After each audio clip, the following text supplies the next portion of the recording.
Morgan. Logan?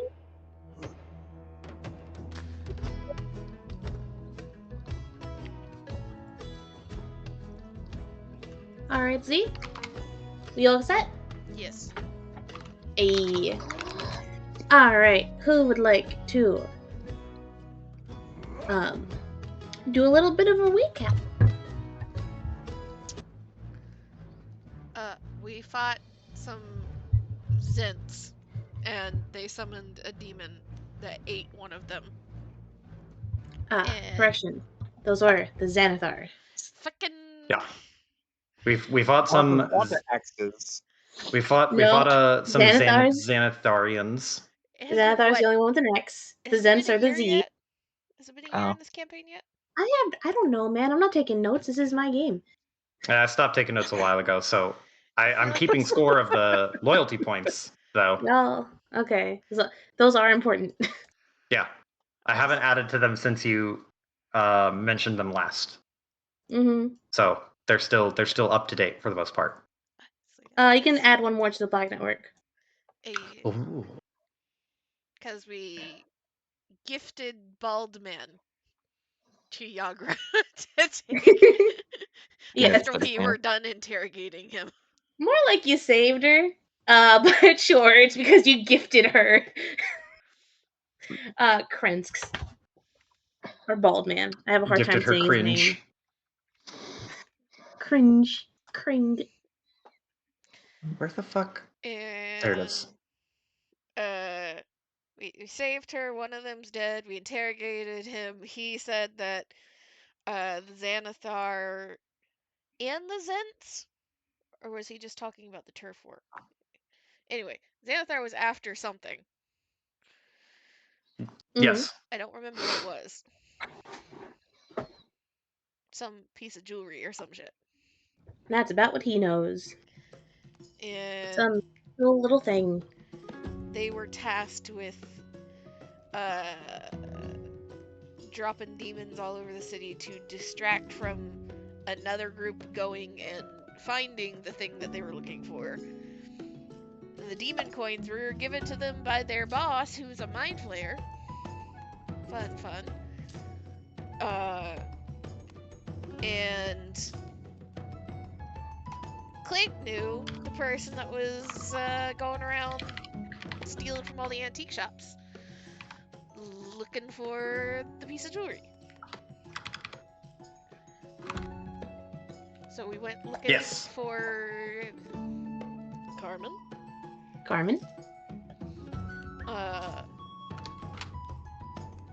Who Clint thought was somebody else.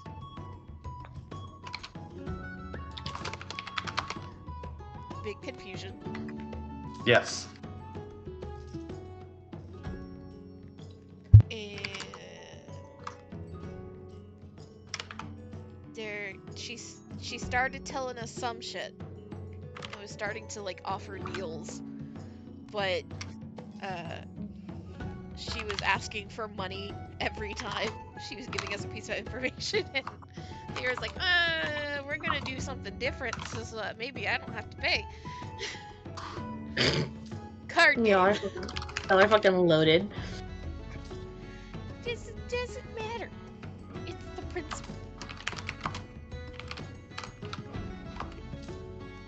I forget if there was anything else.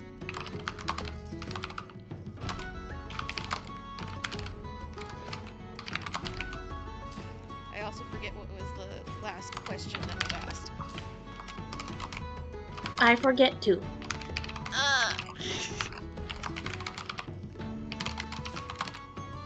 Listen, I just control the world. It's on y'all to remember what the fuck happens in it.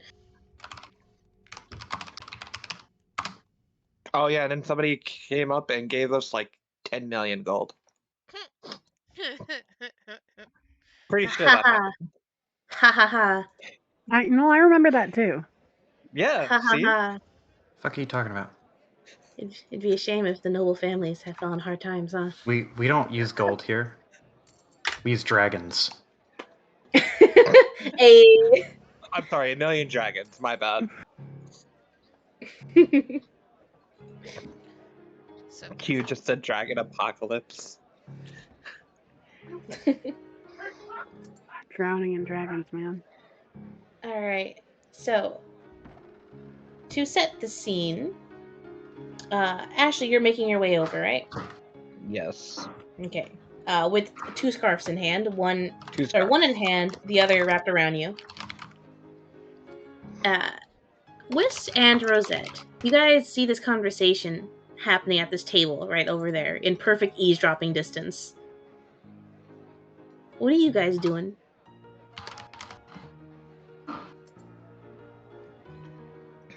Vibin? Yeah, I mean, Rosette had her, like I said, her Mm-hmm. aether weapons kind of defensively. Mm-hmm. Are they Ready to hidden or? I don't know if they're hidden. I know they're psychic blades. That's all I know. No, I meant more so like, is she like hiding it? Like, does she have them ready, but like out of sight, or is she just like brandishing them? Kind of like has it under her, like kind of having her hand under the table, kind of thing. Okay. Yeah, I recall Wist had Shield of Faith readied.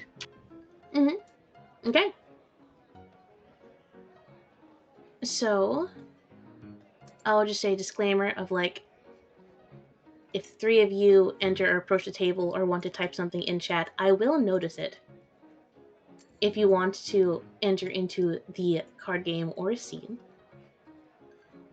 I will be paying attention. But with that, Farah pulled out a deck of cards, right? yes. Okay. Just for fun flavor, what are her cards like? Are they like brand new? Are they like really well worn? Or I imagine like they're not so well worn that like you know how cars that are really really old kind of are starting to fall apart and kind of like split. They're not that. They're like not creased, but they are soft on the edges. okay. Does she have like nautical themed deck of cards or the classic? I imagine they're quote unquote classic. However, they are like a different shape, like round or something, instead of like normal square. Mm. With her excuse of, well, it fits better in my pouch that way. she rounded the cards. Nah, she got them that way. It's like, Okay. just special that she got, and when people ask her why, rather than just being like, I thought they were neat, it's like, well, they fit better in the pouch. Okay. And Clint, buddy, how are you doing in that chair at the corner? Hold on, where's the GIF? Something kind of like this. He sees Farah pull out the cards. He's like, oh boy. He trusts Farah to know like how to play this in a way that Farah comes out on top. So he's letting Farah take the wheel on it, mostly because not only because he trusts her implicitly, but also because he humiliated himself very badly by walking up so like stupefied and excited to see this person, and then realized like, oh shit, I had like a fucking hallucination like crazy. Mm-hmm. All right. So, Carmen agrees to this. And I'd like to ask Yuzi, I did send a thing. Did you look at it? What thing? Where? It's blackjack, but with dice. No, I have not looked at it, but I am It's game to try. like very, very simple. It's essentially using d6s and you're rolling them. And then once you get to 16, you can either stop rolling or 16 or more. You can either stop rolling or roll just like one more, like, hit me until you get to 21. I'm game to try. However, Feyre does have the special gambling skill that you gave her. Oh shit, you're right. Okay. Right. She Oh, has shit. some way of either vibe checking these cards or cheating.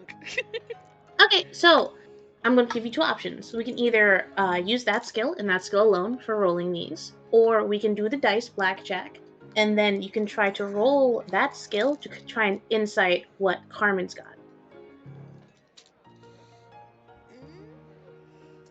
Can I make a counter proposal? Yes, you may. That at least once per round, I can roll 2 dice and keep the one that I like better.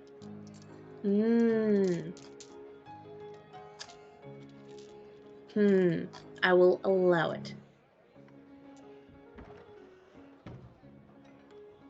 Okay, this is what, D6s? Yeah. I'm getting some D6s. Okay.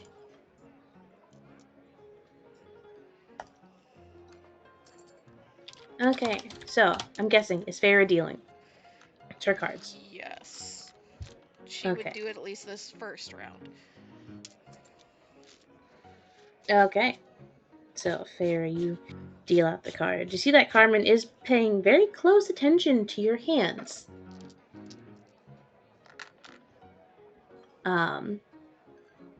Is she looking for like, okay, she's gonna catch it if you try and cheat, or that's what she's gonna try and look for. Good luck.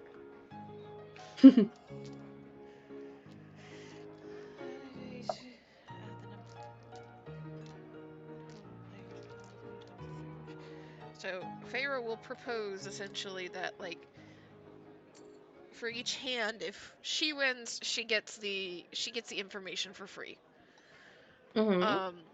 If, because she was asking 50 gold. Yep. That if Carmen wins, she'll get 60 gold, so she's getting a little bit more. But and getting paid, but that's her like enticement to play the game.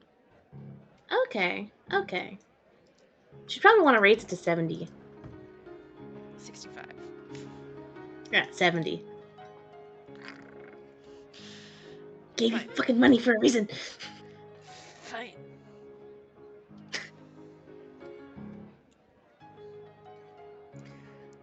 Alright. Alright. 16 is what we're going for. Until you got 16 or more, and then you can choose to add one. Okay. Or for 21. add one more. It's essentially just, it's blackjack. Yeah. Mm. Me first? Alright.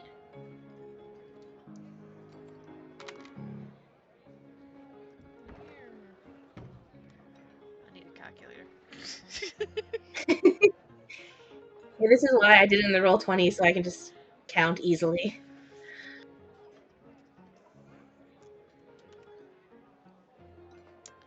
Alright. So do you want me to just like tell you that I've rolled once, or do you want me to just keep rolling until I think I'm done? That'll probably be faster. Okay. Because I am done. And then we can press play on the scene with both of them, like, showing cards. Or, like, busting out.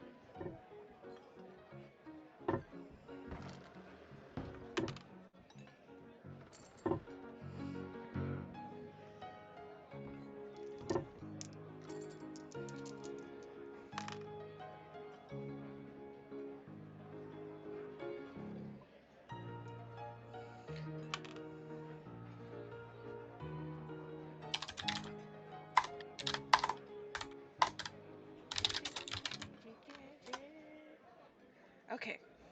It's done. Okay, cool. Did Farah bust out? No. Okay, cool. So, on count of 3. Can you put in chat? Just tell me, honestly. But I imagine on the count of 3, they both show their hand. I have 20.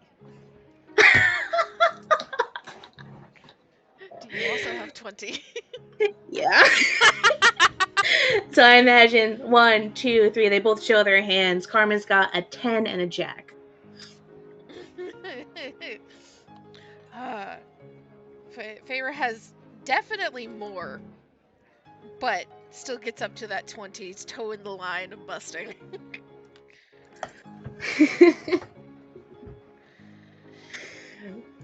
She just looks down.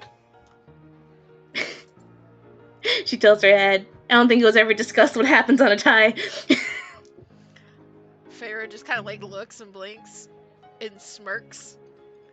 And thinking Clint brought over drinks, she just like takes a shot. I was about to say, have her suggest another round. There's a tie. Oh no. This isn't good. Alright, she'll fucking follow suit. Shot time.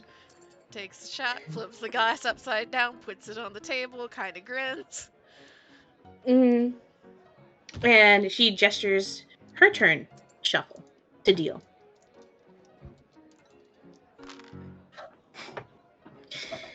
Alright, so you roll your dice. Dude, Clint is watching this like a fucking hawk. They're just playing cards. It's just friendly game of cards. Man, you haven't seen Casino Royale. Nope. Just playing cards. Okay. At some point, somebody's going to go to the car to start their own heart again. Doing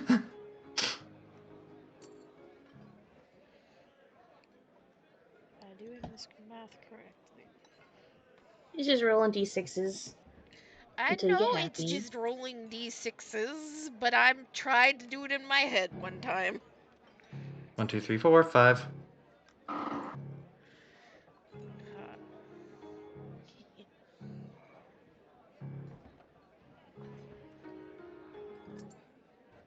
Alright, I am ready when you are. Alright. I have 21. Ah, Carmen got another 20. Okay. Sheesh. Alright, so she'll put the cards down and she'll see what you have. And she'll give a bow of her head of like, ah, okay, respect, you win. She'll lift up her mug. Just mind you guys have like ale on top of the shots, I guess, that are here. She'll take a sip. Feyre just smiles and kind of sits back in her chair, stops and considers for a moment. What the fuck are we supposed to be asking about? Brain is gone. What? I don't know if she'll know anything about what the Xanathar Guild wants with the gems, but that's what she was hired to get. Mm-hmm. Just to recap for you, from what I remember, it was confirmed she worked for them. She was hired to locate one of the thingies, and after being paid, she revealed that that they have been called eyes.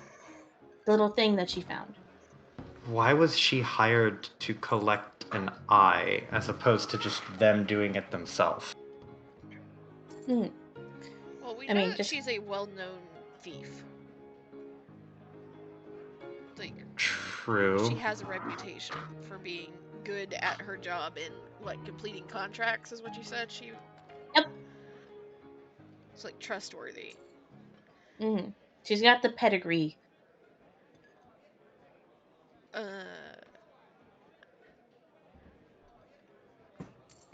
Where did she drop it off?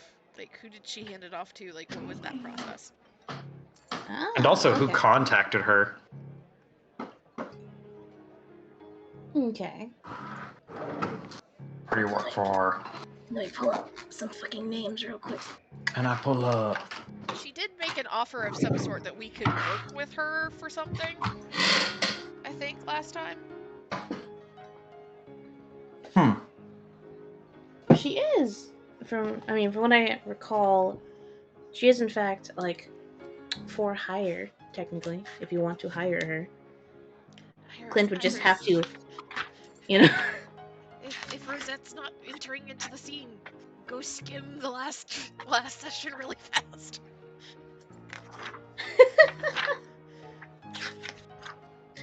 All the questions were asked after Feyre sat at the table.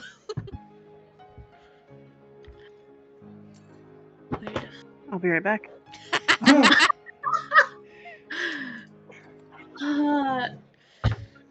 This is like pausing a game to look up the cheats. It's not cheats, we did it. I just have shit memory, and it's been a long day, man.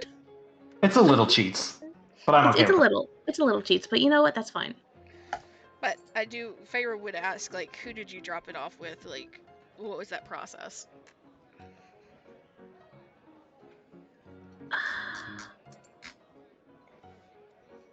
Where the fuck did I put this fucking name down? Alright, Iris, if you find the answer, correct me, but for now, I am remaking it, I guess. I dropped it off with Scrimbleton Big Pants, Oh, alright. Esquire, the third. Junior. Esquire the third junior. Wouldn't that make him the fourth? Alright. So, she would, finish her sip. You said you're asking who she dropped it off with, or? Yeah, who and where she dropped it off. No, she would take her sip. I left a little package with a Mr. Amerigo. He was the one who picked it up from me. We met at one of the statues in town, a place busy, but not full of busybodies.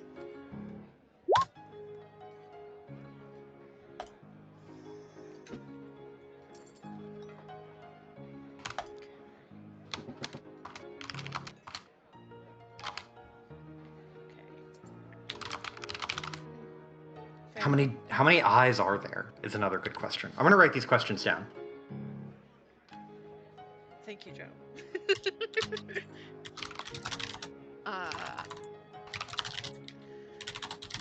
Feyre will just kind of nod and repeat the name very clearly, like trying to memorize it, but also saying it again so that the eavesdroppers can hear it. Mm-hmm. And she'll take the opportunity to shuffle the cards again. Okay. Oh shit, that's my cue. Wait.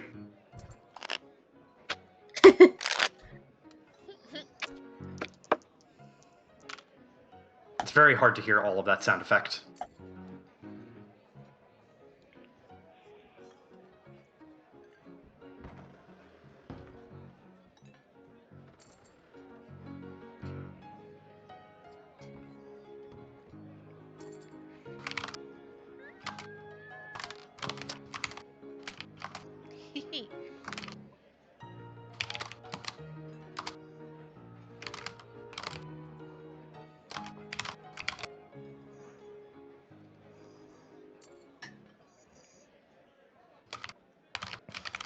I have another hand.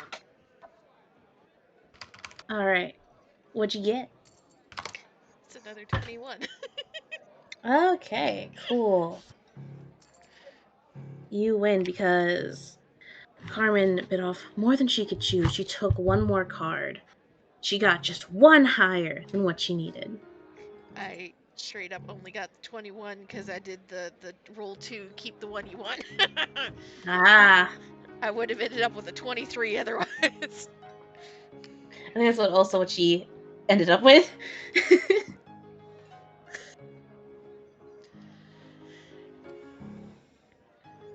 Okay. So, what has she heard about the eyes, or what does she know about the eyes, even if it's through the grapevine.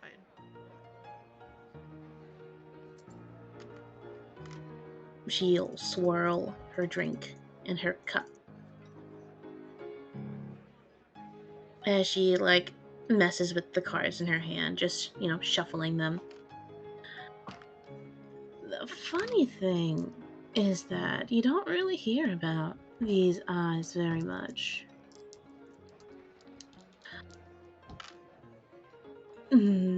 They're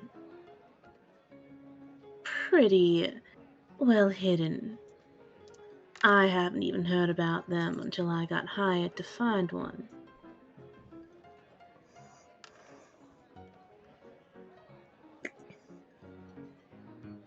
So there wasn't any type of a mentioning of others or looking for more. Not from what I'd heard before I got hired. Nothing much in the grapevine. Most people don't know what you're talking about when you mention them.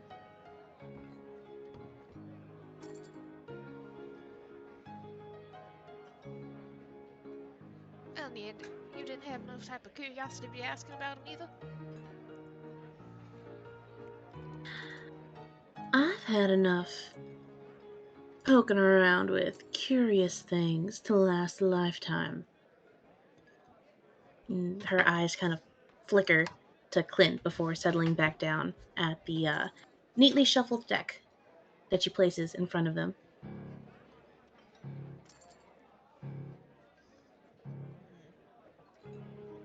Feyre just kind of eyes follow her gaze to Clint for a second, and there's a little frown. But she'll reach for another hand.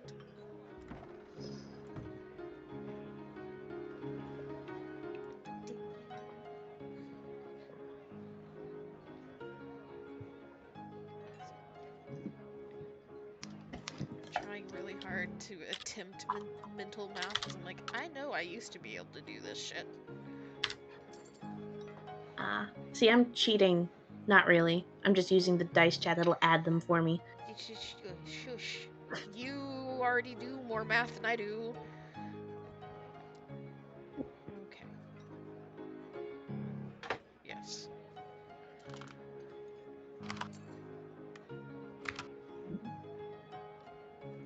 Alright. What she got in me?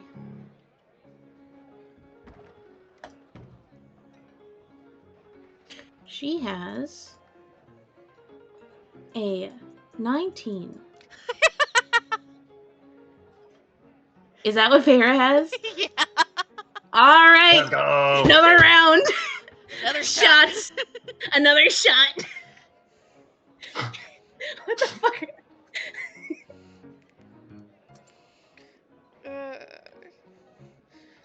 What happens when you have two vaguely southern card sharks? The tiefling part, and they both have a gun on them. Criminal adjacent. Probably isn't helping either. Alright, she'll take another fucking shot. Let's go.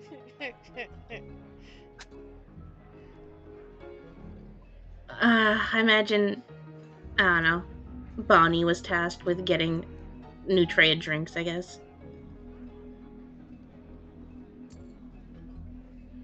Bonnie is the barmaid, by the way.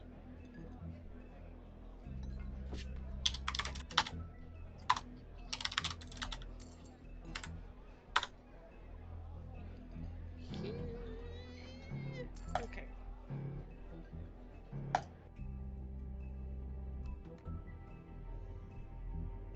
Oh. That's a neat fact.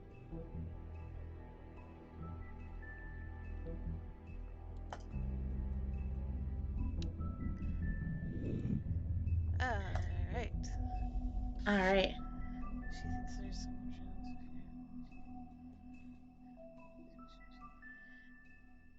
chance. I haven't. My next hand is another 19. Carmen got a 21. Damn. So that's 70 gold her direction. Yup. Can't be mad thus far because we're winning out. 2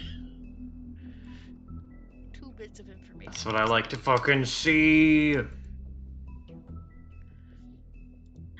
Let me see. She'll take that 70 gold.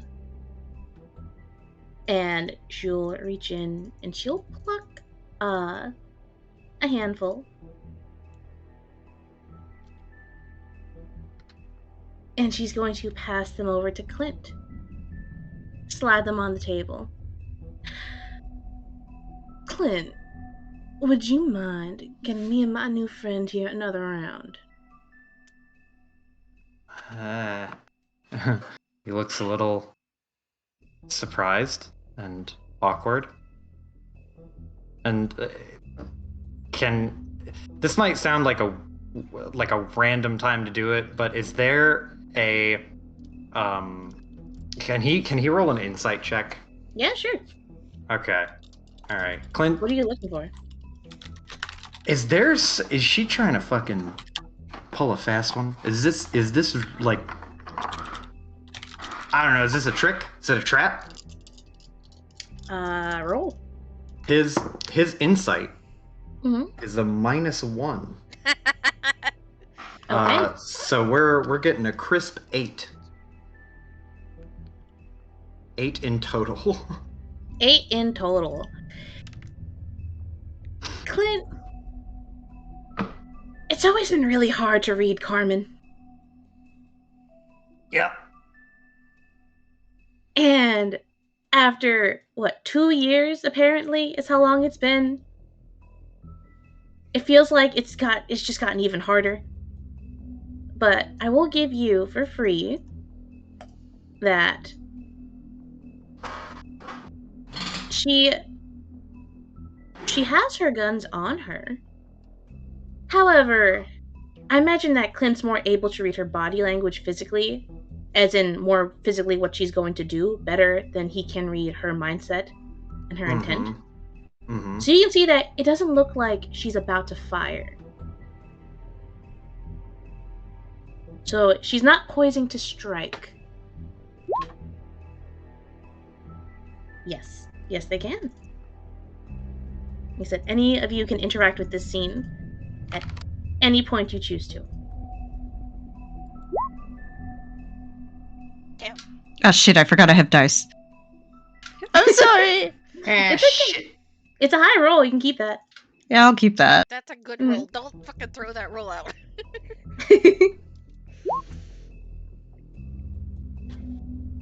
Okay.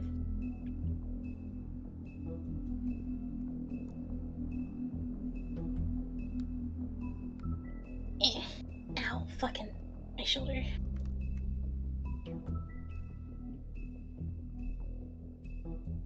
Okay. On you squint. Alright. So the two of yous, I'm going to message you to something. But first of all, does Clint do as asked? Does he go get more drinks? After a hesitation, Mm-hmm. he nods and he'll reach over and grab the glasses and stand up. And he can't tip his hat because his hands are full, but he dips his head a little bit in in what would be the tip of a hat, and just goes, "Sure thing. I'll leave you two ladies to your next round before I get your next round." Okay. She will nod. And shuffle card time. She does watch Clint as he steps away out of the corner of her eye before she turns back to Feyre, her new quote-unquote friend / gambling buddy / I don't know what the fuck you are, but this is fun. And just give me 1 second to type this up. You can go ahead and get all your shit ready, Z. Ferris just did not stop her from asking Clint to go to the bar. Was just watching very closely.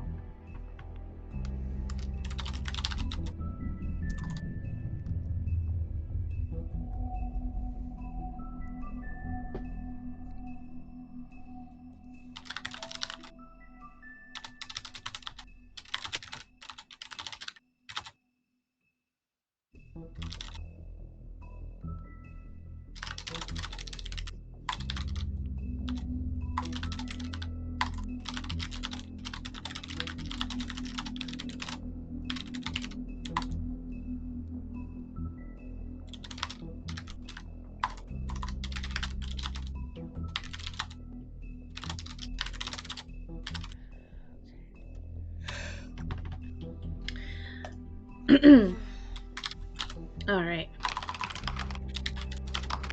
Well, shots have been taken.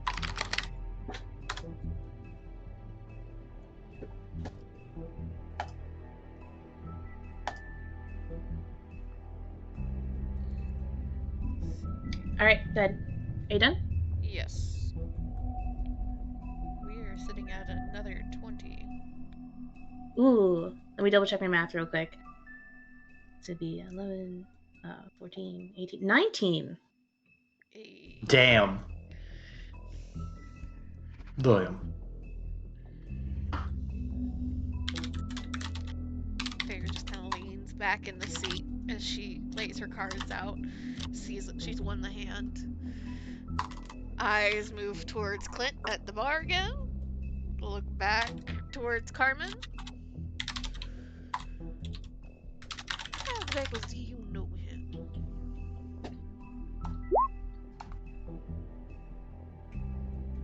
Unfortunately, he and I have known each other for a long time. We've butt heads a few times.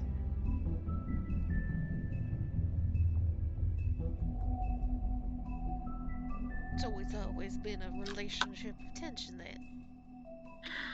It's one word for it.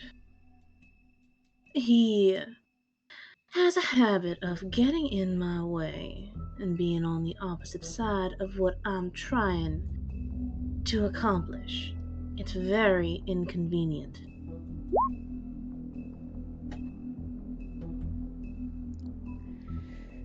Do I need to fucking insight her to, like, see if she's telling the truth?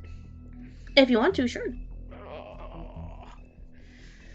While you're doing that, Iris, you're doing a thing. Yeah. Insight check Clint. How's he doing? Haha. And that was a Nervous. 20, by the way. Okay. He is like waiting on the drinks. Clint is fidgety. He's just a fidgety dude, but he doesn't. His fidgets are never like a nervous tick. He doesn't do the typical nervous fidgets of like drumming his fingers impatiently or tapping his foot or bumping his leg. Like none of the stereotypical things. At least not usually. But here and now, in this particular circumstance, he finds himself, or rather you find him, doing those very, very telltale signs of anxiety. All right. And Feyre, what'd you get for your insight check? It was a 15. A 15. I mean, you don't see any signs that someone is lying. If anything, her, like, slight annoyance seems genuine. As if it's just like, yeah, it's wherever he goes, inconvenience follows, normally caused by him. And I'm assuming with this long-term relationship that you've been having, you know what's going on with him. She tilts her head. There's a lot going on with Mr. Red Letter. Could you be a little more specific?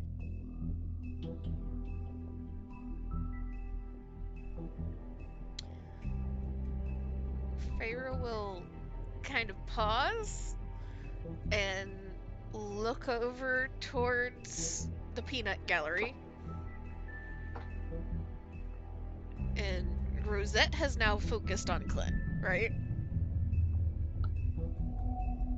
Yeah, she was kind of eyeing Carmen, and then kind of something clicked, so she started focusing on Clint. And is Wisteria paying attention, like looking in any particular direction? No, Asteria's just spectating. Is she watching the game, or is she looking at her drink, or... I would imagine that she's looking at the people who are talking as they are talking, and less about the game. I think she would have looked over to Clint briefly when around the same time that Rosette did, but she's kind of turned her attention back at the moment. And where has Ashley ended up? I guess somewhere in between the lot of you. There's a third seat at the peanut gallery table if you'd like to claim it. Sure.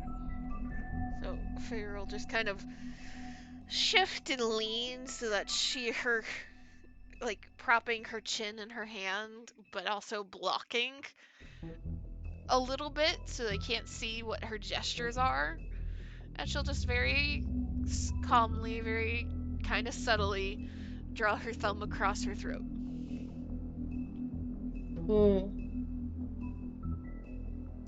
Carmen notes this. And she gives a slight nod as she starts dealing out another round. Enough questions. Okay, let's see here. Or you can just pay her. You can just straight up pay her. Nope, She'd rather just take the money. It is now principal.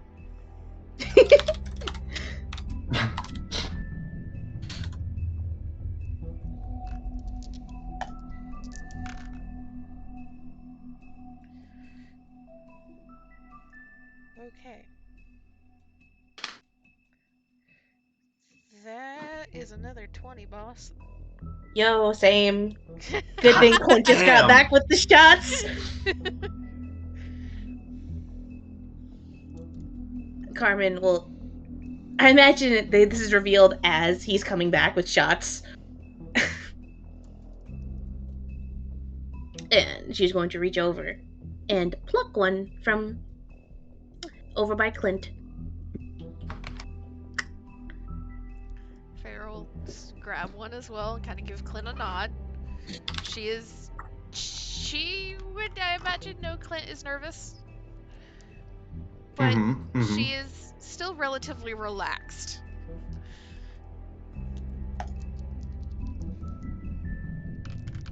Okay.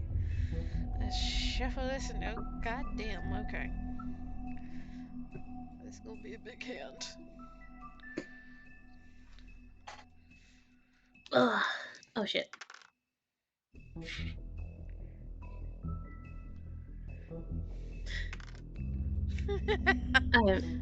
Oh? I need more d6s. Hold on. How many are you fucking rolling? I keep getting. I have 1, 2, 3. I have 4 ones right now. Oh my. Alright, well you're sorting that out. Clint, what did you get? What drinks? What is this? Just two, I imagine just 2 ales. Something that you can sip on and enjoy and get drunk from, but not like a liquor of any kind. Alright. Carmen, while I imagine Feyre is musing over her cards, whether or not to hit, Carmen is going to ask Clint a question. Aw. Gosh. So, are you going to play, or is that just going to be between us? She's asking if he's gonna jump in the card game? Clint blinks and he looks at Farah and he looks back at Carmen and just goes, "Well, I've never been one for cards. I'm more of a shoot first, play cards later kind of guy." There's a narrowing of the eyes.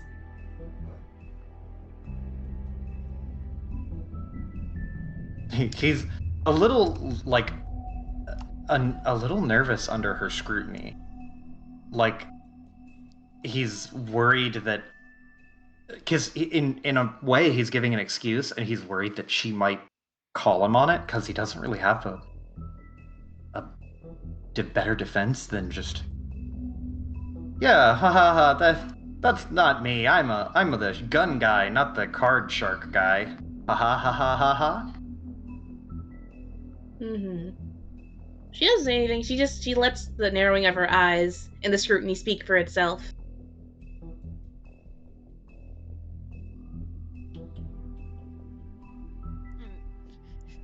Finally, Feyre lays down a massive hand. It took me 9 dice.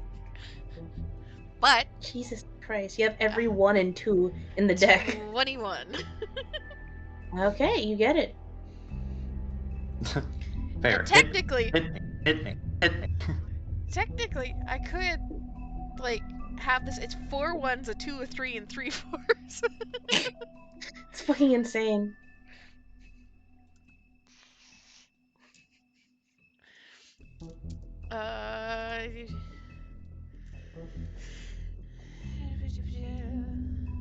So, as Farah lays this down and she, like Carmen averts her attention back from Clint, Farah will kind of is also watching Clint now, and there is very much the thoughtful look. You have any idea what happened to him?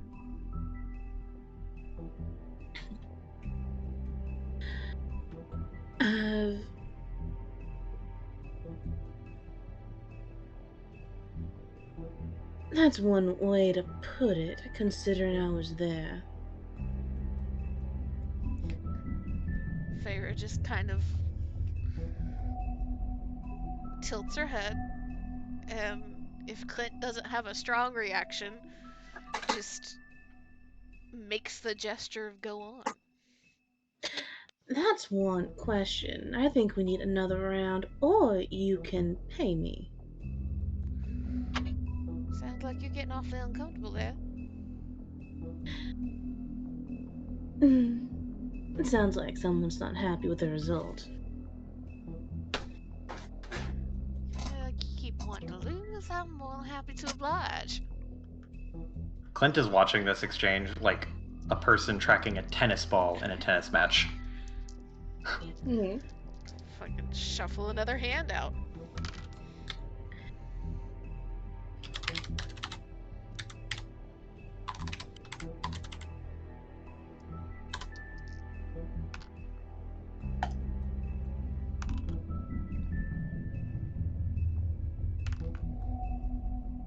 Fucking goddamn bust. What?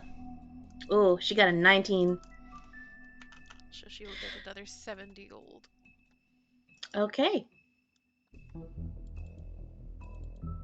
Let's fucking go. She's making bank. Still for the amount of information we're getting. She's paying less than 50 thus far. Per I'm okay with it. information. Oh, yeah. Definitely. But I have a question for the Peanut Gallery. Are you guys trying to be subtle at all? Clint, I'm no. the master of subtle. Wisteria operates under the assumption that nobody will notice her at any given point, no matter what she does, so. Okay. Wisteria is our Drax. Oh, Rosette is fuck. trying to be subtle. Okay. Unfortunately, Wist is just fucking staring. I can imagine that, yes. Like, I think she thinks she's being subtle because nobody ever notices her, but Nobody's looking directly at me, which means I must be unnoticed. Alright. Well, fucking as the cards are shuffled and the hands are dealt, Carmen will nod a head over to that table over there. It's like, is there a reason why your friends are keeping their distance? Feyre will just kind of look over towards that table as she's counting out the gold. And just kind of give a little bit of a shrug. Well, you got a bit of a reputation on yourself, if I recall correctly. And smirk. As she takes a sip of her drink. That's because it's true. I would have thought they'd be more subtle if they were eavesdropping, though. Wes, don't look directly at them. Feyre just Whis- kind of grimaces.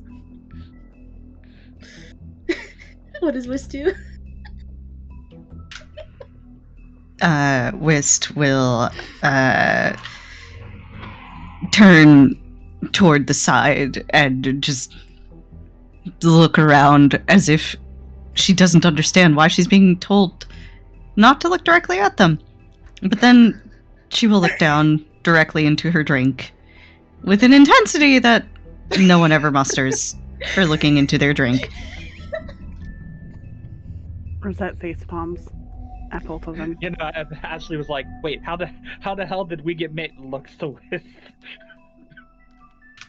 She's just looking into her beer now. It's probably empty. Oh no. We're trying to teach that one.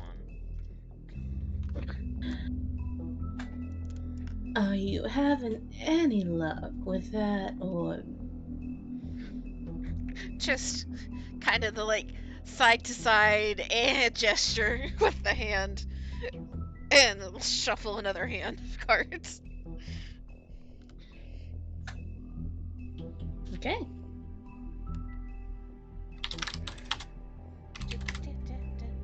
Whis, you do see a very Carmen does give Whist a little wave before Whist looked away. That only makes her more nervous and determined to stare into this pint. Oh, Mhm. don't give the whist anxiety. This comes pre-installed with anxiety. Don't give the whist see more whist. anxiety. You see, Wist, what happens is people have a sort of sixth sense that can tell when you're staring at them. So you're very easy to spot, and that's why I had you look away there. Are you sure about that? Is Yes, quite. that something only humans have? Humans, I mean, I don't know if they have it or not, but humans, elves. I don't think they have that. Nobody's ever told me nothing about staring at them before. But, Here, turn around. Wisteria turns. Ashley just stares a hole into Wisteria's head, glaring. Okay, do you feel anything? Oh. I see. Oh no, she must have. Oh. Why? What have I? Oh no. Quick, dial it back, too intense. It's fine with. But Oh. this means we can move to the over there if we want. I would like. Do you think there's anybody in the pit? No, Oh, no. Do not go down there. You're not. We're No. not going down there. Are you sure? Because I feel the call of the pit. Do it. Fucking do No, it. Let's don't do it. Fucking not do the it. void. To look for. Anything but the void. You have so much to look for, West. If you want, we could get out of here or move to a different table so you're a bit more or less noticeable. Different table, please. Okay, Please. different That- table. There is this one conveniently out of sight with the little mini wall. Perfect. We will very, very inconspicuously go over there. As they walk over, Whist walks with her back turned toward them, side strafing. Oh my god. Feyre, I imagine, sees that as she starts dealing out cards again and just sighs very heavily. Clint watching, nodding, affirming, like, yeah, that's perfect. I can't see her face. She's obviously hiding. There is no reaction from Carmen except a raised eyebrow. But she doesn't say anything. If anything, she is slightly amused.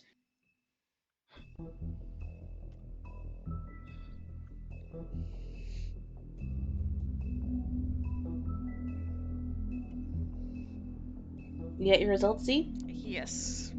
All right, what you got? 21. Okay, you got it. She got a 20. So, Actually, never mind. I can't count. You busted out. as Feyre gets another hand, very calmly puts it down for 21.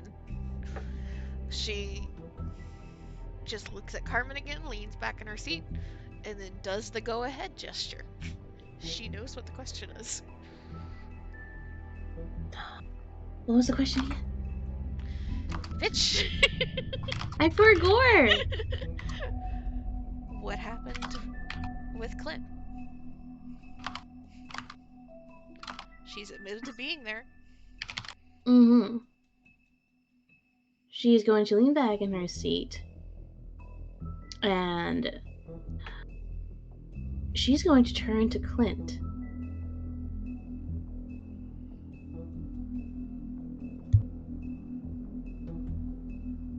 Do you want me to tell them?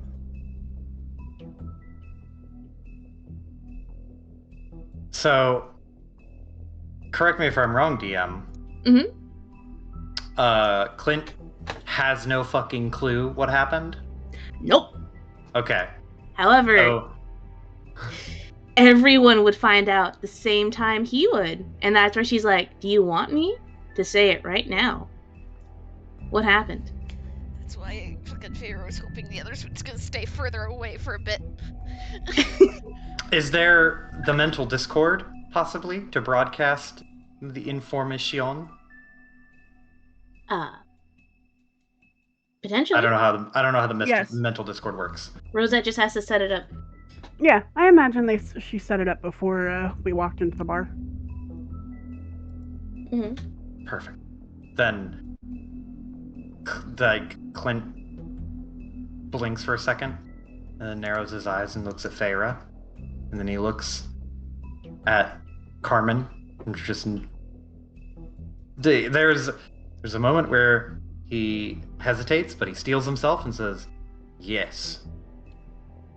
I think it's about time everyone knows how brave I was." He says that, like, probing, as if to say, like, yeah, I did a cool thing, right? She leans forward, resting her elbow on the table. And do the others over there even know what you are? He hesitates and looks at Feyre, and you could see him gulp. Because, Clint, I am in a charitable mood today, most likely from the new lining my pockets have. So I'm going to give you two options.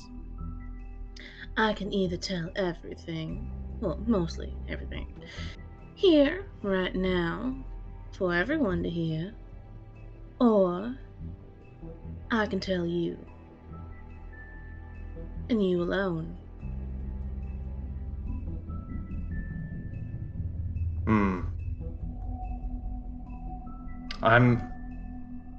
I'm gonna flip a coin. And I will say that Clint will actually do this in character too. He's flipping a coin? Yeah, he has a very very like intense concentration on his face, furrowed brow, like kind of tilted lower lip, biting as he tries to think about what to do, and just goes, got it. He reaches into his pocket and he pulls out 1 gold piece. And he's very deftly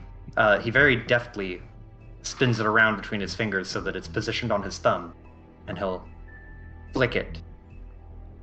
And it comes up like he flips it, and and like as it's spinning, he'll say, "Heads, we tell everyone. Tails, you tell me." And then he catches the coin and slaps it on his wrist, and it did come up heads.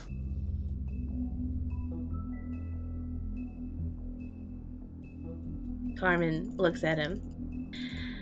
Are you keeping that result, or did you want to flip it again?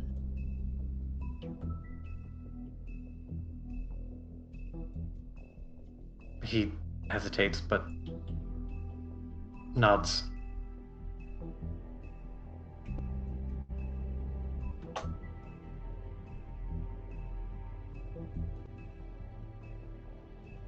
As in, like, a nod. Yes, tell everyone. Yes, he will keep that result. He'll tell everyone. Okay, cool. Carmen leans back in her seat, and she kicks one leg over the other, propping it up on the edge of the table, as she leans back and plucking one of the fresh mugs of ale that Clint brought. And we're gonna take a 5-minute break, so I can pee. Nice. It's time. Joe, Yeah. check not your DMs, but the other chat. Oh.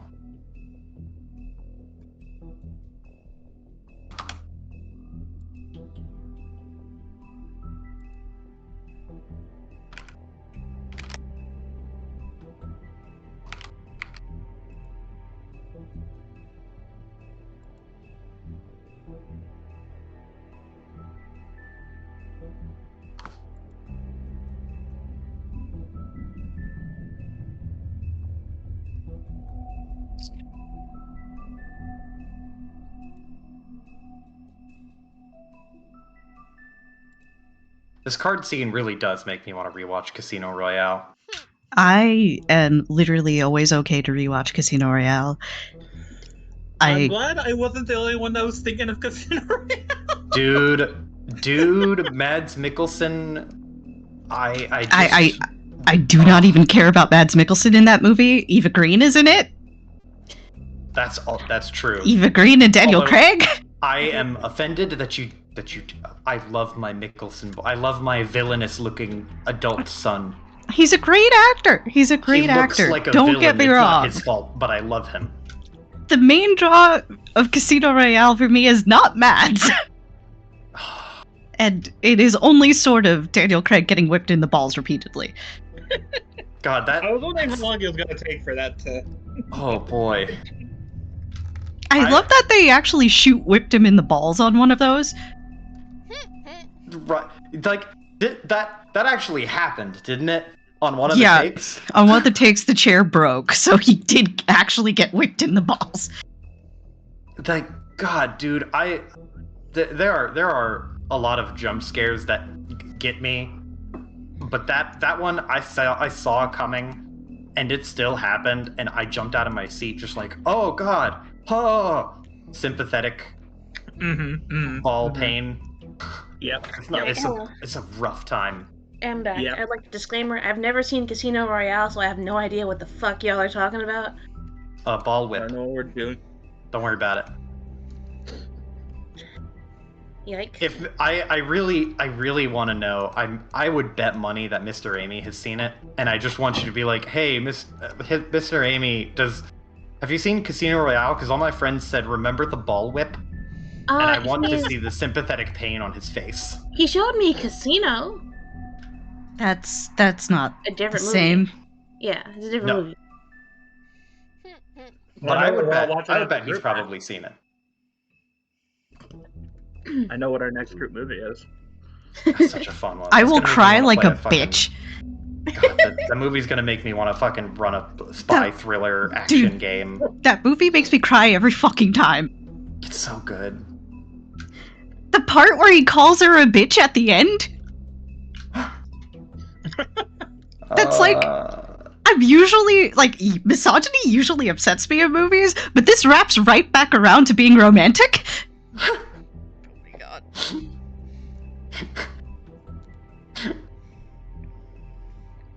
Alright. Is everyone here?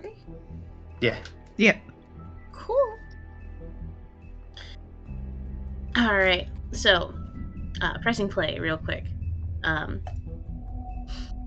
So, Clint, you give the call of just like, okay, everyone's gonna know. As soon as he makes that call, if the fucking mental discord is up, there is a very firm, harsh kind of, you all need to make sure you do not react from Feyre.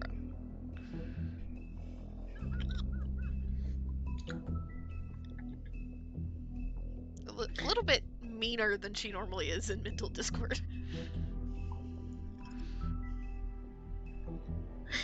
Eyes emoji react. Alright. The three of you, the quote unquote peanut gallery.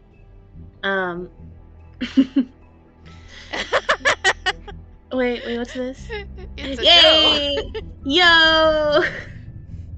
What? You have a paparazzi, Joe. It's a terrible picture. It's a cute picture. It's cute. Listen. Rolo is the star of the show there. Rolo loves you. Rolo's giving your leg a hug. She literally every game. Hi, Rolo. All right.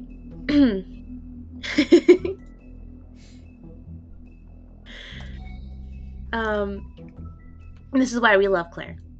So, where was I? Alright, well, fucking three of you at the other table. Hearing that from Feyre, you about to know the hottest tea is about to get spilled.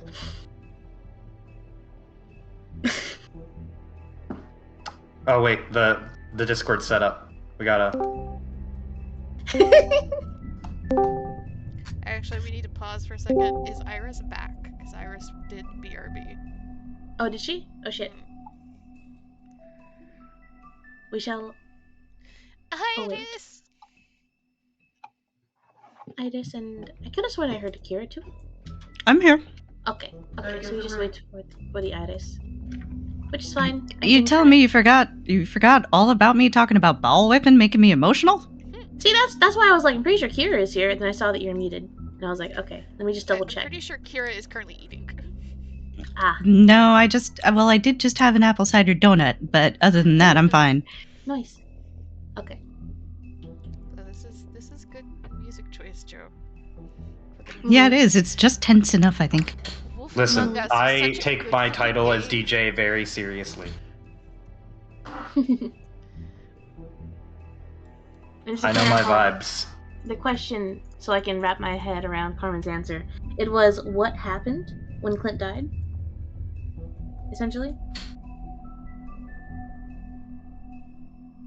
Like, what transpired around his death. I think it was kind of like a more all-encompassing thing of like, hey, so... Explain. Okay. Yeah. I would say disclaimer, just like, she's not gonna give you fucking every single thing for one fucking question. But she will give you a gist.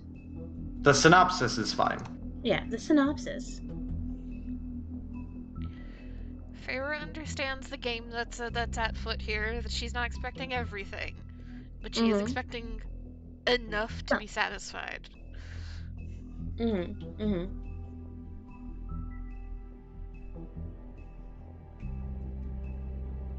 And also, any of you are free to roll insight on her Not yet. at any point in time. You guys ever think about that monologue where Bond and Vesper are talking and they just read each other for filth? Because I think about that like at least once a week, to be honest with you. Her. Yeah, I think Kira has spun down a rabbit hole we are not getting her back from anytime soon. Kira, Yes. please. As a side tangent to not only encourage Kira but also validate my incredibly dope taste, I have the fucking dope ass song that plays for Casino Royale in the opening. That is like one of the top tier A-lister songs on Clint's playlist. You know my name? Yes.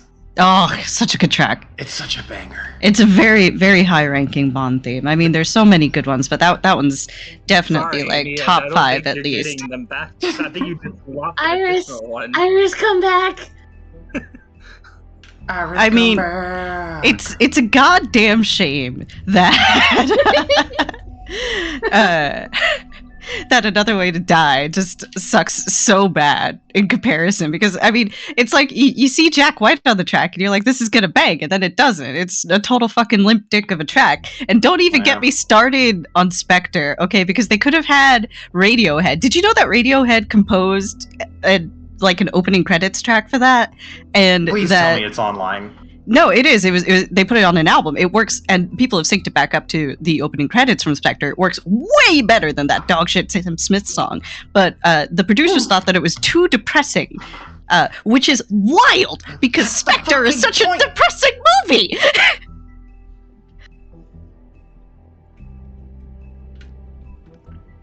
Okay, Iris can hear us. That's what matters. Oh, I thought the message was, I have my headset on, I'm throwing up. And I was like, holy shit, Iris. Jesus. For some reason, Discord isn't, like, updating me when I get messages. I dislike this. Do you have it set to red or to do not disturb? I do not. You do not. Ooh. Oh, wait, I got your notifications. Here, really quick. Thank you. I got more. Stop that. Joe, you stop that this instant. Just let me know if you need some. By the way. Cats! Hurting! Game! We're about to get juicy lore. Yes. About how James Bond was in the Navy? Kira, I will. Okay. Oh my god. We're gonna. Refocusing. Amy, just begin. Just Tell me the story of my... Where I'm looking for a specific thing. But yeah, circling back. Kira, with love. It's okay. It's okay. I'm gonna shut up. That last one was mostly joking. I know. This here is also mostly joking. All right. I keep. No, focus. Okay. All right. So, a message from Farah of just do not react. The warning goes out while Carmen takes her sweet time taking a sip from her ale. She is sort of stalling, not really. It seems that she is just giving Clint one more chance to say, never mind. But she'll give him the 5 seconds. As she's kind of staring at him, honestly, as she takes the sip before she begins. And from what I understand, he seems committed. Is that right? Yes. Okay. So she'll put the mug down on the table, little thunk. Well, to put it simply, I was there when Mr. Clint Redletter here died 2 years ago.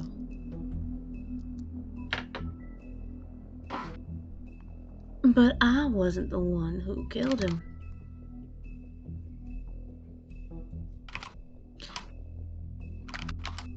I did see something happen to him that I believe led to his resurrection, among other things.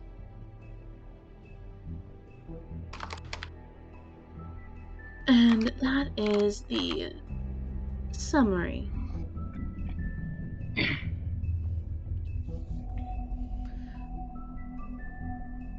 Does that mean you saw who killed him, or just the aftermath? I saw the entire thing. I was there.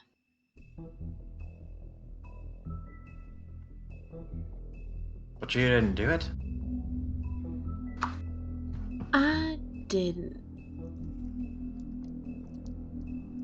Clint rubs his chin. Did you want to do it? Let me answer your question with a question, Clint. Do you want to kill me? He opens his mouth and raises a finger, and closes his mouth and puts a finger over his mouth and just goes, Yes? Quizzically.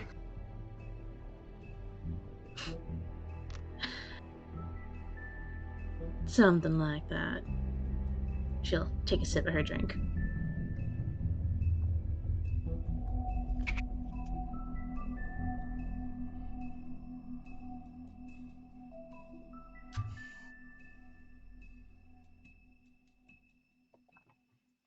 I need to fucking roll and see how smart Feyre is.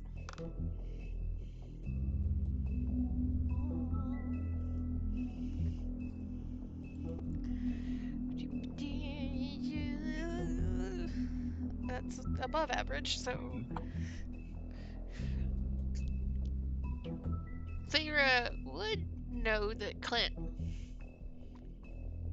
seemed to think that this was somebody else when they came in, with his reactions in the beginning. Mm-hmm. And she'll look at Clint. Who exactly did you think that she was when we walked in? He was kind of focused on the conversation as it was happening, but when you say that, it kind of snaps him out of it, and he just goes, "Oh, well," awkwardly scratches the back of his head. She looked like a friend of mine I used to know. For a second.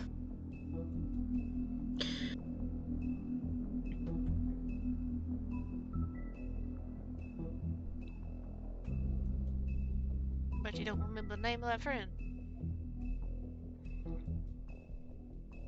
He winces and says, Amaya. Her name was Amaya. Look at Carmen and see if there's any sort of reaction to that.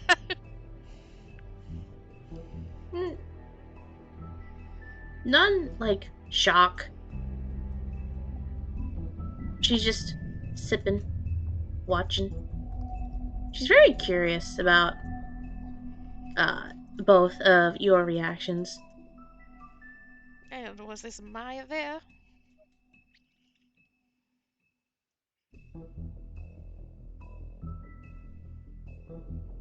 She was.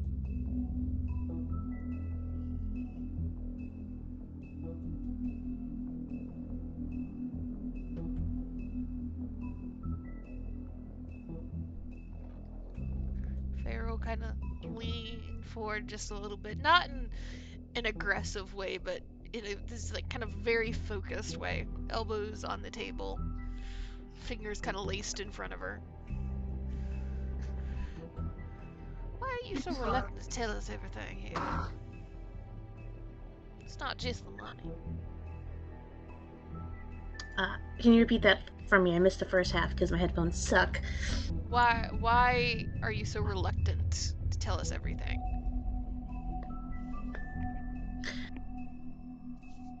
She sips her drink again. See, I like keeping my cards close to my chest.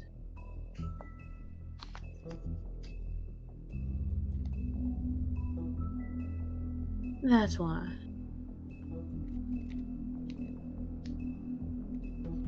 And information about Clint is some card you're planning on playing at some point. I guess you can say it is.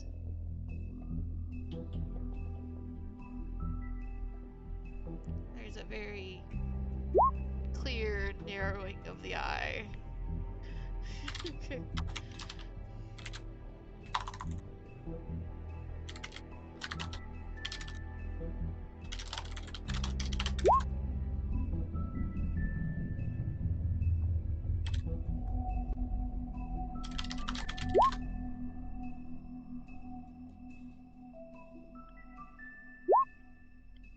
So you think that card's gonna be useful to you then? Interesting.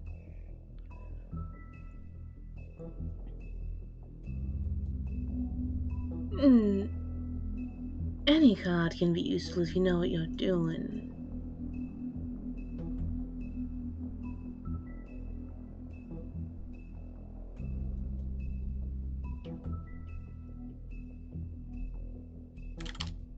How's Clint looking? Is he keeping his shit together? He's keeping his shit together for now. He's more like trying to like none of this stuff jogs a memory in his head, right?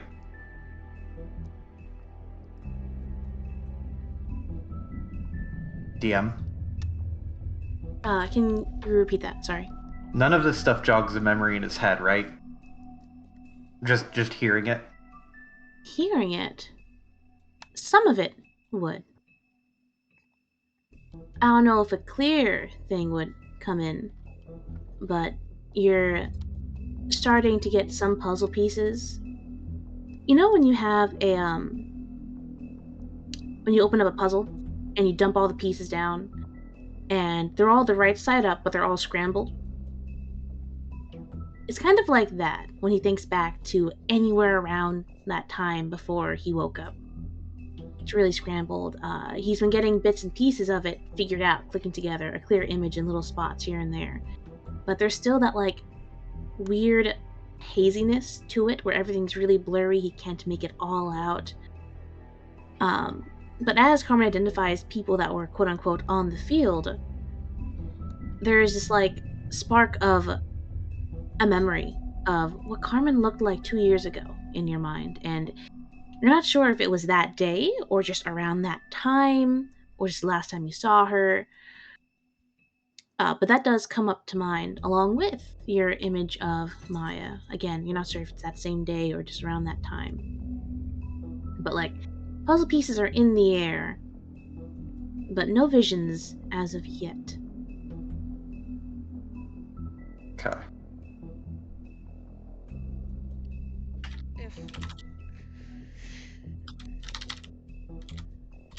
If Carmen is seeming to be reluctant to say more at this point, and Clint is not freaking out, He's not. Feyre will just take a swig of the ale, set it down, and start shuffling again with this kind of like watching Carmen to see if she is still seemingly game to play. She will sit up in her seat, game to play. Okay.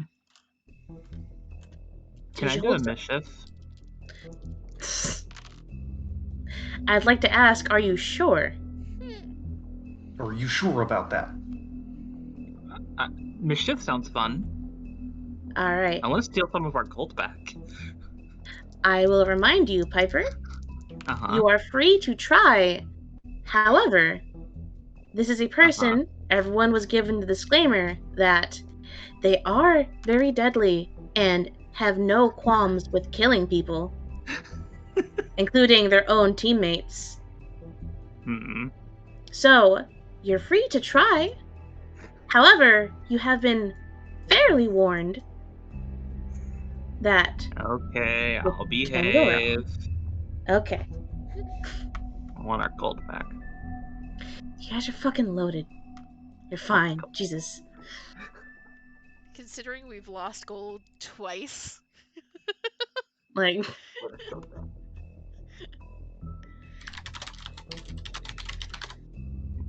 Let's see here. That's a 20, Chief.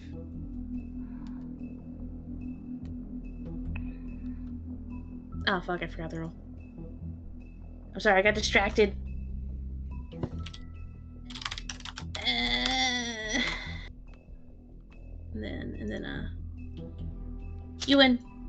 A I was gonna say that she holds up a hand of number 1, as in one more round. She is willing to play. after this one, or this being the last one? This being the last one. Sorry, Piper doing a mischief. I got into disclaimer mode.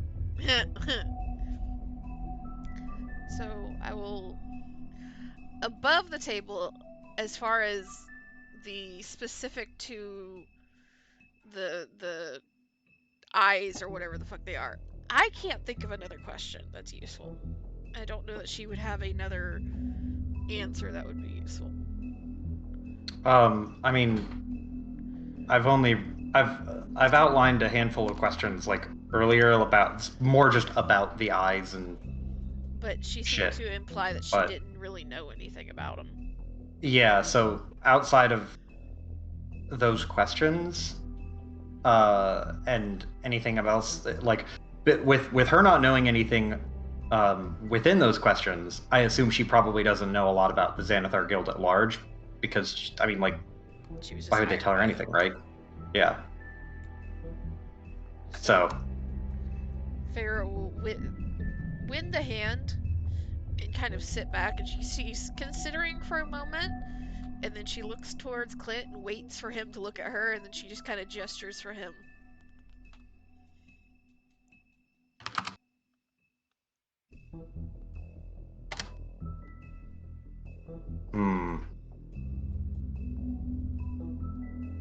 They've reached a point where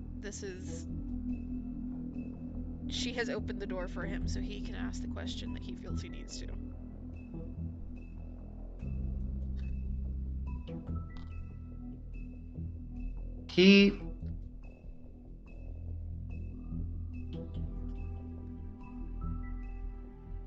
he'll ask one what I think is a fairly straightforward question. Mm-hmm. He'll think for a second, put a hand on his chin, and then he'll say, "So, what did I do to you that kinda solidified this?" He points to himself and then back to her.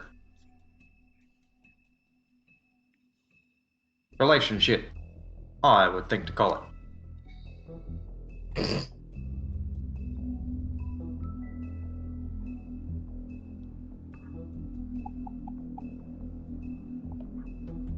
Huh.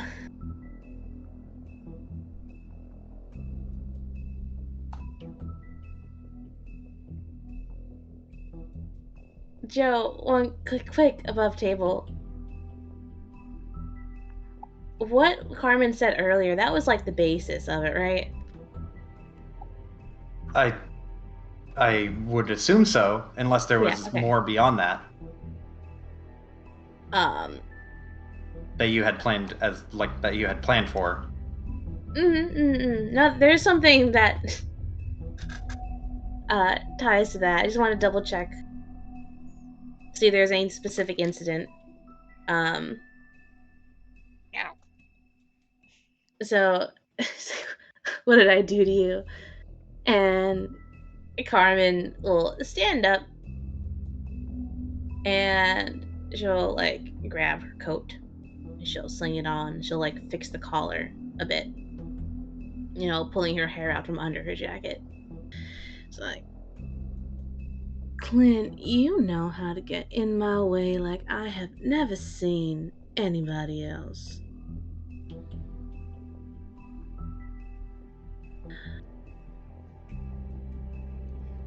And so you're more of an inconvenience. At least you were. Things have changed.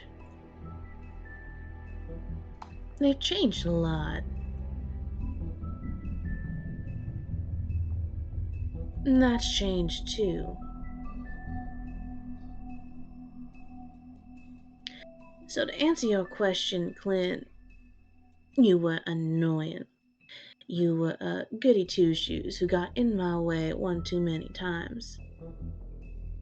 But the most important thing is something you didn't even do.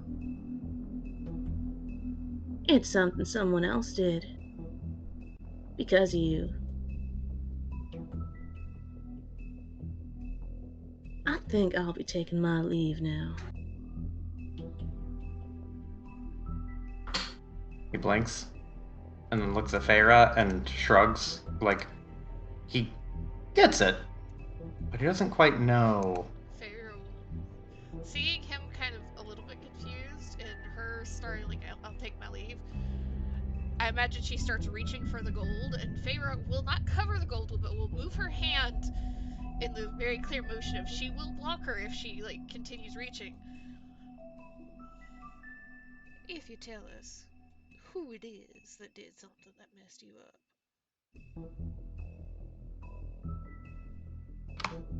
We paid for information, but we played for information, not for riddles.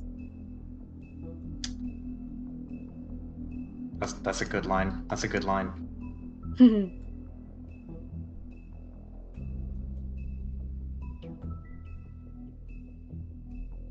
You see, the person who did something that greatly inconvenienced me by using Clint would be his little friend there, Maya. I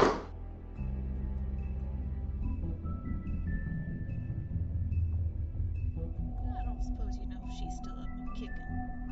At least last time you checked.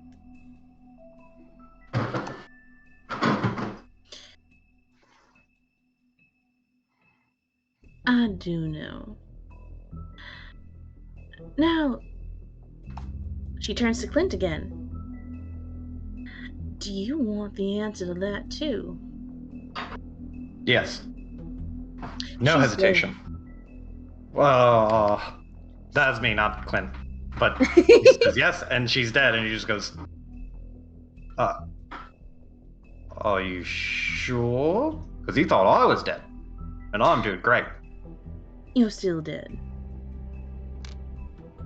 Is she dead like me? That's a tricky question. I'd say no. I don't think she's up and about. But I'll give you this one little bit of information for free. Because I'm feeling very charitable. I didn't kill her either.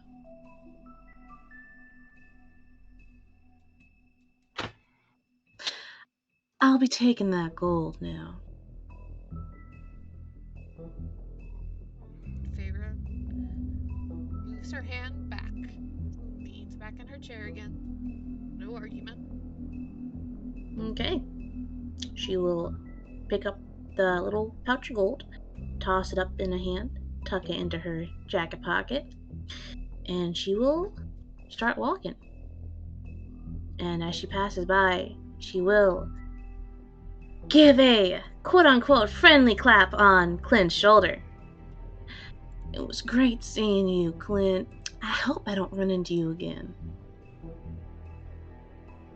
He'll give her the most, like, trademarked Clint TM smile and a thumbs up and be like, same to you.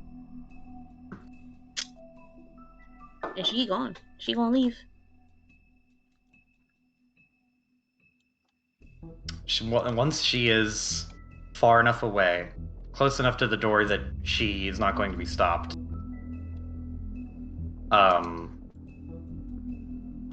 he lets out a sigh and then puts his head to the table. Like a sigh of relief.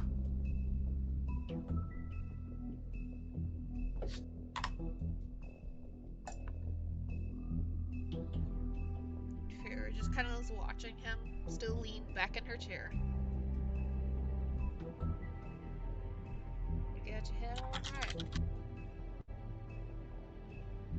He head like face pressed into the table and holds up a thumb and just goes, no.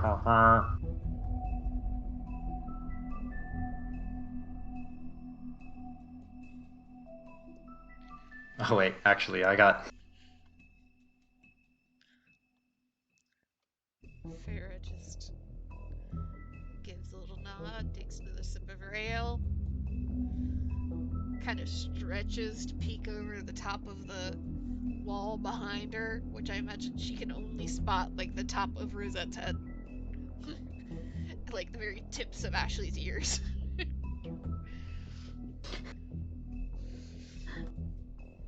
Oh, no, there'd also be horns there. I forget. Wisp has horns. Yeah, she's got antlers.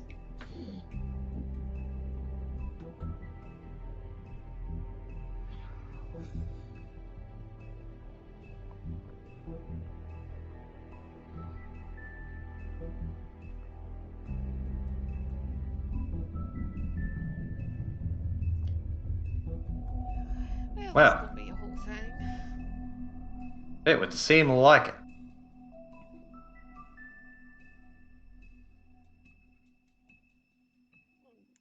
Farrah will stand up with her ale, move around the table, give Clint a pat on the shoulder, and then she's gonna come over and take the seat beside Rosette.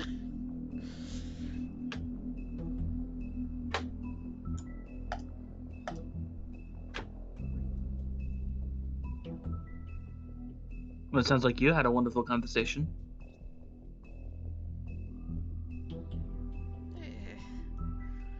Some answers, some more questions. I don't know what else I was expecting.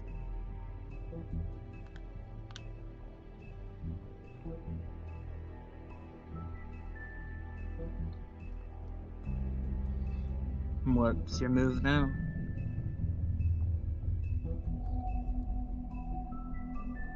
Clint is gonna like get up from the table on this side and walk over to this. How high is this little wall here? Is that like waist high at a restaurant high, or is this like to the ceiling? Yeah, meh. We've lost an Amy. I'm calling it. It's waist high. What's up? Clint tuck and rolls over top of it. Waist high? Yeah. I imagined it was like a little over waist, like 3.5, 4. It's like, it's a little half wall. So when you're sitting, you can kind of peek over, but to offer like some privacy while you're sitting. Yeah, like a grapple gun can't clear. So I said waist high, not to the ceiling high, so high enough that Clint could walk over to it and grab onto it and kind of scramble up and over it and then flop onto the other side. Except doing that quickly so that he can clamber up and over it and then flop into the open seat. Like, He's got a high dose. yes. Like, I imagine it does not take much effort.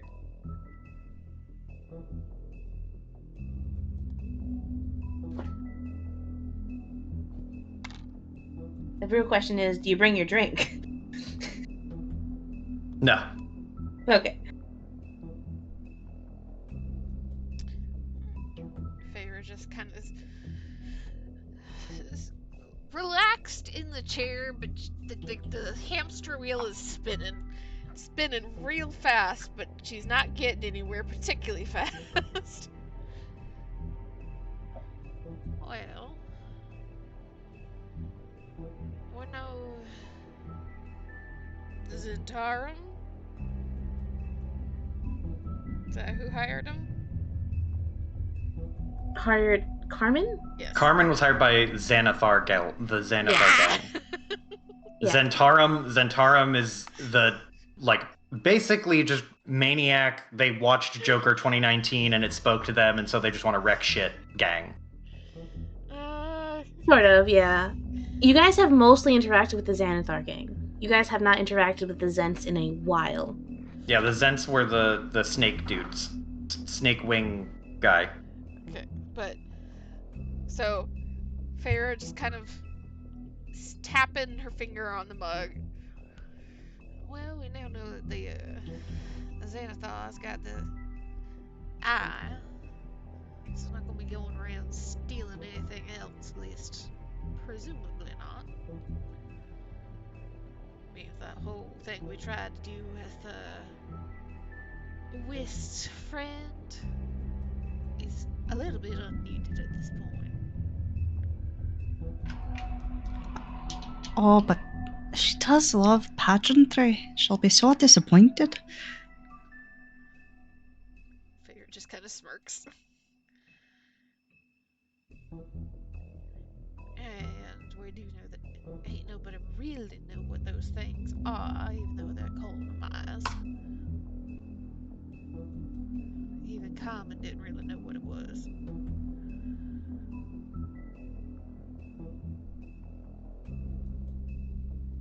As near as I can tell, next logical step is to see if we can go hunt down whoever might be at the hideout.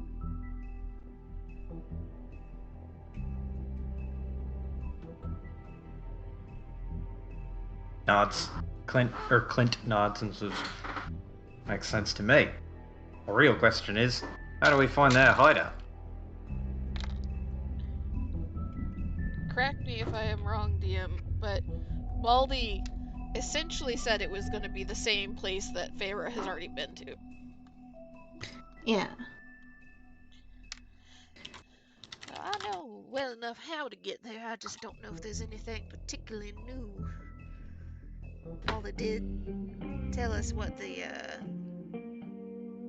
some of the new things were going to be, but no guaranteeing that he told us everything. I would just like to say Nothing that we can't sneak past.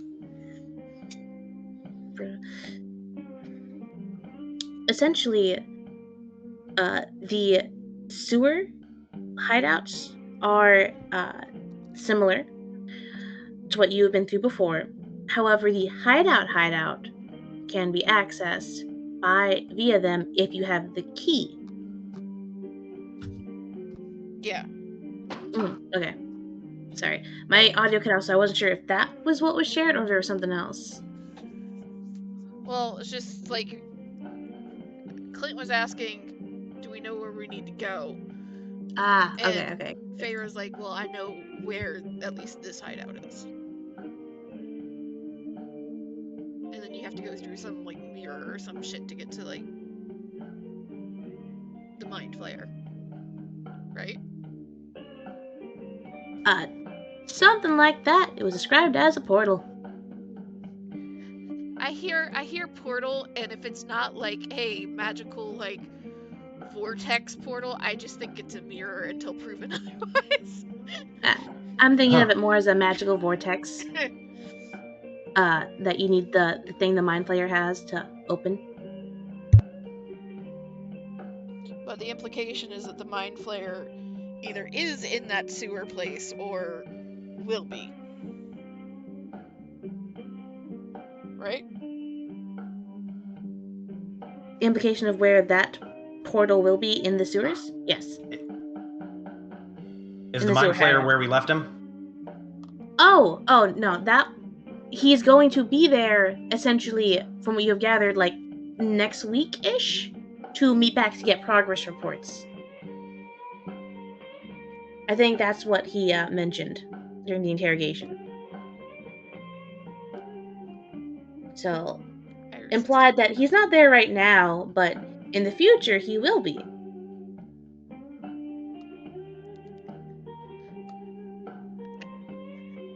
Okay. Just say what you want to say. Unmute yourself and say what you want to say. Sorry, the conversation was going.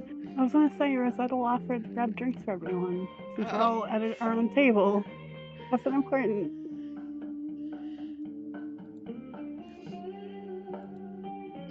Feyre's still nursing her ill, I imagine. I imagine Whis needs a new drink. Yeah, I was going to say Wisteria will take that offer quite enthusiastically. Wist has been needing a new drink. Rosette will slide her current drink over to Whis, and then also, It's gone. yeah, well, she gets up to get more. So,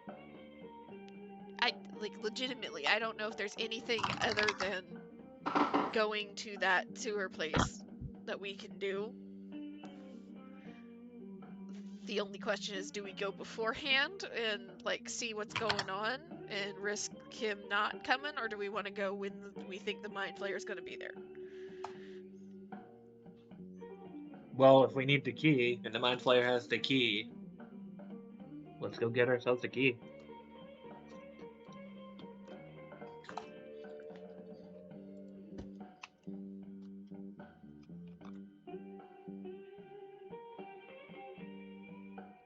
Feyre just kind of smirks and looks at Rosette has wandered away. As Ashley, Whist, and Clint, their eyes land on Whist after a second. Eh. Don't suppose in all your years you've ever come across a Mind Flayer before? DM? No. I imagine not, yeah. No. She just shakes her head. No. Can I say I have? We do not really have mind flayers on the Feywilds. They sound dreadful, though. I'd rather my mind stayed unflayed. Thank you very much. Feyre nods and just kind of does the hand in front of her mouth and chin and wiggle her fingers. Yeah, a bunch of tentacles and shit coming out of their face. Pretty ugly. Wisteria looks aghast at this. Believe it or not, Mind Flayer, what they do is right in the name, thankfully. Full body shiver. Now, was Whisk close enough to hear the whole of the conversation? Yeah, there's just a little half wall right here. So she would now know that Clint is dead, right? Yes. The whole tea has been spilled. Though I will say, with how Carmen said it, it was like, you died and were resurrected. And then Clint clarified, because when he found out that Maya was dead, he's like, is she dead like me? Ah, right. And then he's like, no, she is not up and walking around dead. She is dead. At the prospect of contemplating the idea of something with tentacles for a face, Wisteria will turn toward Clint. Are you having any exit wounds that need taken care of?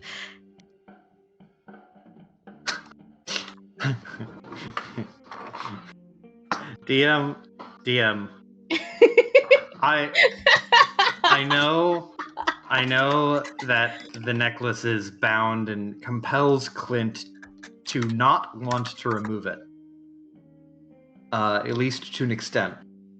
He has chosen to remove it at least once. Yeah, you are free to choose to take it off. Okay, so Clint hears that, and then he was kind of looking a little forlorn at the table, just thinking, because there's a bit of, you could call it, wistful sadness.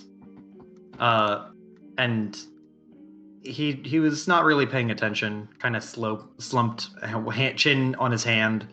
And then you mentioned, do you have any exit wounds? And he blinks for a second and perks up and just goes, oh yeah, plenty.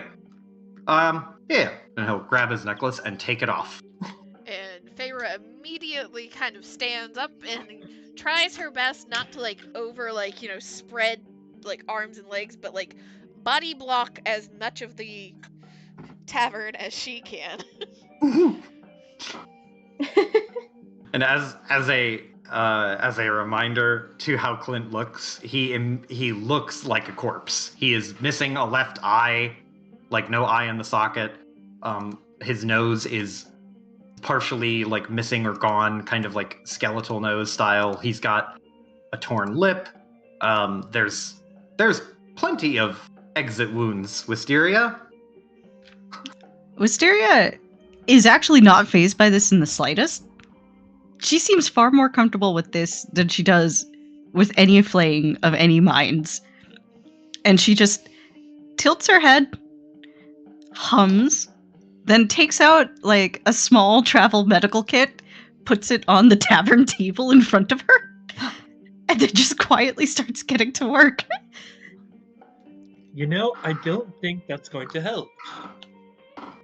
Strange, I know. Clint watches you like start to put your tools up and ready, and then looks at Ashley, and then looks back at Wisteria and just goes, "You know, I think it's the thought that counts."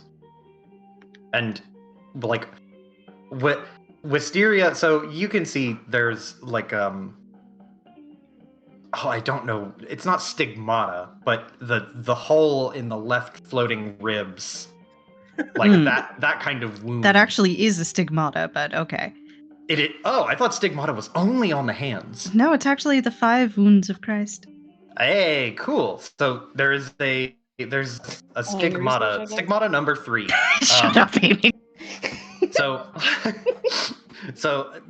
you can see that there's a wound on the floating ribs there, and I imagine for the purposes of this next physical bit that she is examining that wound, because Clint is quite tall and Wisteria is much shorter than him.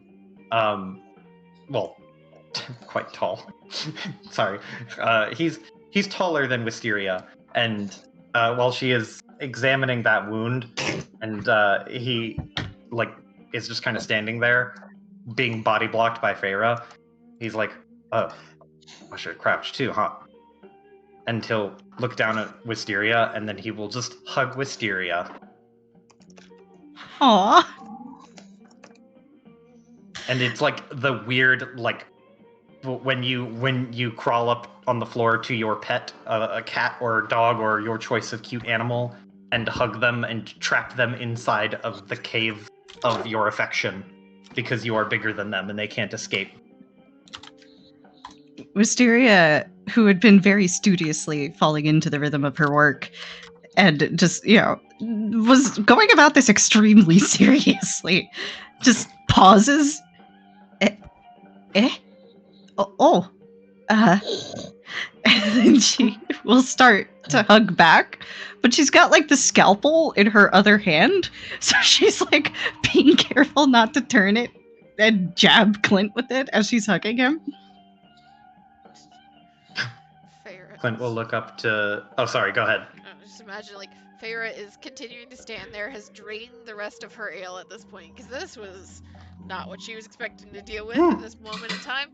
And, like, just kind of turns her head as Rosette approaches again, and just gestures towards the weirdness in the corner. Surprise! So, as Rosette is approaching again, and as she takes her seat, we're going to do a little bit of a rewind. Oh no, When I she went forgot to that go- Rosette wasn't there for the reveal, so she left and came back and Clint's got grave holes in him. But before she arrives, sitting across from Clint, who looks much deader than she left him, Rosette went to go and get drinks, right? I would like to describe her process. Yeah, so she just casually walked up to the bar and ordered a few drinks and kind of glanced over at the table of her friends. Seeing them all thoroughly in their own conversation, after placing her order, she lets the bartender know that she'll be right back. And she walks outside. Oh boy. Is she pulling an anime protagonist? I gotta go to the bathroom, jumps out the window. Actually, it's I'm going to go get us drinks. walks out the Yeah. door. Yep. All right, Rosette. So there is a certain someone waiting. I imagine it's more closer to like that way. However, the map ends here, so I put the token there. Mm. But spiritually, it's over here. Yeah. But she's Back just alley waiting. meetings. Yeah, back alley. She's just waiting, leaning against the wall. Fucking Rosette, if you walk out and you're just like, hey, sorry I kept you waiting, and you just start mad making out with Carmen, I'm gonna fucking murder you. I like this mental image. Please continue.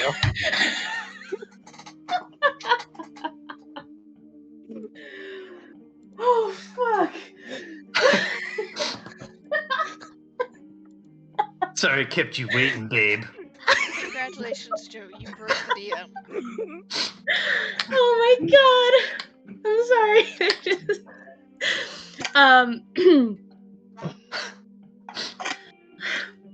You see Carmen waiting, leaning against the wall, one gun in hand that she's kind of methodically loading and unloading, and then spinning the barrel of the revolver as she looks up as you round the corner. She does not say anything, but Rose. she Oh, will sorry, allow Rose. you to approach. Yeah, Rosette will approach and give a slight bow, like just like a head bow kind of thing, like in hello. Get a nod. And she'll rummage through her pocket and pull out a little coin purse. And then raise an eyebrow. And give a small smile, like, as in, go ahead. And she will slide the barrel back into the revolver, and she'll holster it, and she'll reach out for the coin purse. Rosette will pull it out just out of her reach. And send her information first. If you would. Can I have a quick question? What is Rosette wearing? She is in a nicer outfit. She's not wearing her dress like pictured here. It's more of just like very. It's pants, boots, and a long puffy shirt kind of thing. And her hair is up. That's kind of like her quote unquote default when she's not at a formal gathering. Okay.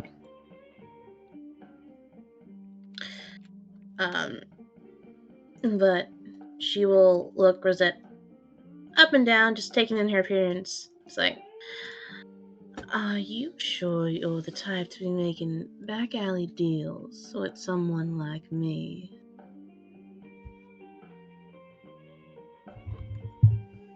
I'm sure there are plenty others of my status that do the exact same thing. Which is exactly why I want that information.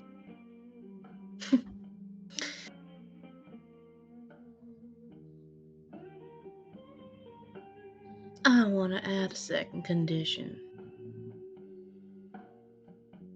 Go on. I'd like to do a little trust exercise. You see, you agreed to the first condition, but the second one I'd like to ask later. Once I tell you what you want to know.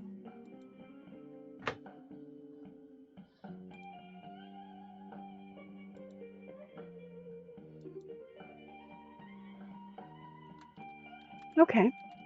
Sure. It's Let's a hear it. little quirk of the lips. Very satisfied that it has been struck.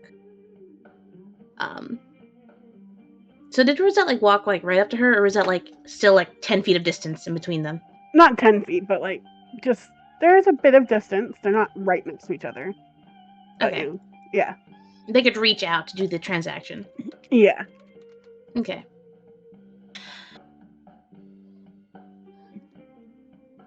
There wasn't exactly a ritual. That's why I don't know the name of it. But I can tell you, something happened. You see, that little necklace Clint's wearing, that wasn't always his. You see, something happened. An explosion after he died. Tied to that thing right there. And that is what resurrected him. Among other things.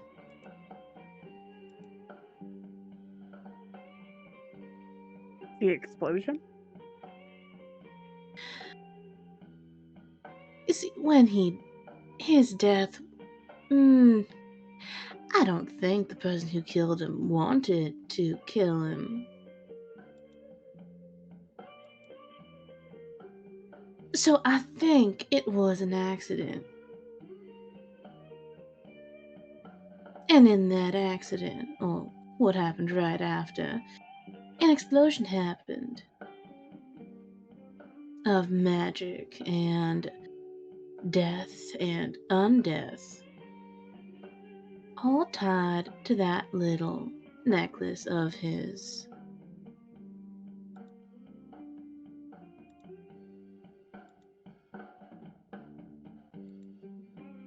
And was this here in Waterdeep? No, it was outside of the city, a bit ways north. 2 years ago.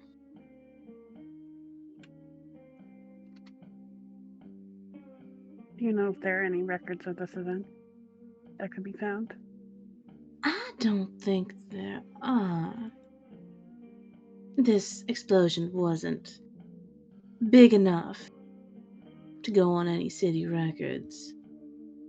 It was about the space of your average wagon. Small, contained. It only affected the people within, I'd say, 20 feet of it.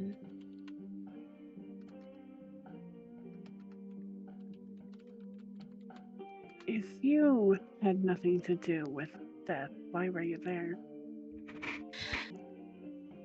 I didn't say it had nothing to do with it. I just said I didn't kill him.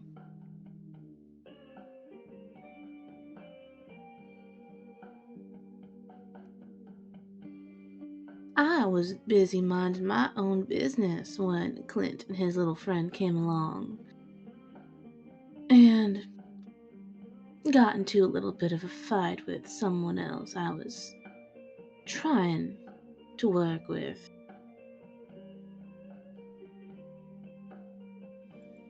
And this person was?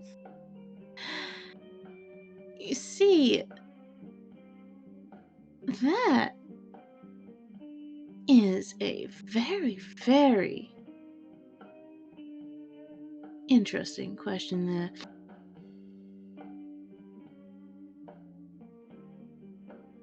Technically, it doesn't have to do with what you're paying me to tell you.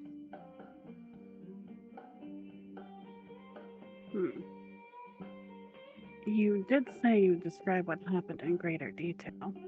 Those who were there could be part of the detail.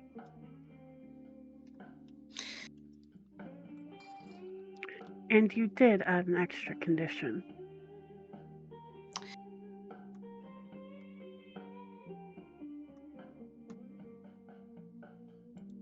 She's going to take a step closer. Close the distance. Does Rosette react at all? Rosette won't back down. Okay. She'll, I imagine she has, one hand holding the money and, like, another hand kind of at her back in a kind of like a noble posture kind of thing. And she is 100% ready to summon a fucking sword if she needs to. But she stands up straight and will get nose to nose if needed. Okay, well,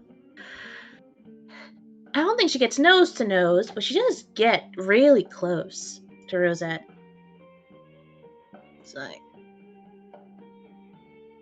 if it means so much to you, I guess I can play fair. You see, the person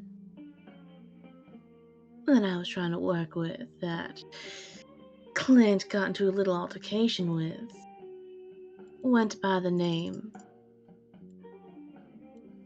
Manchun.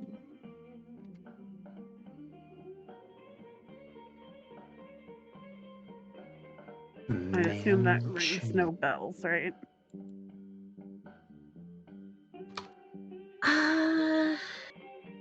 Trying to think. Shon. Oh man, Shun. Mm. You can roll me a history. Okay.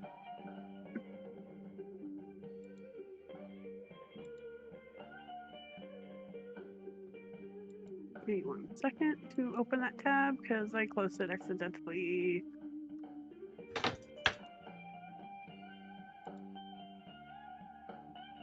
History.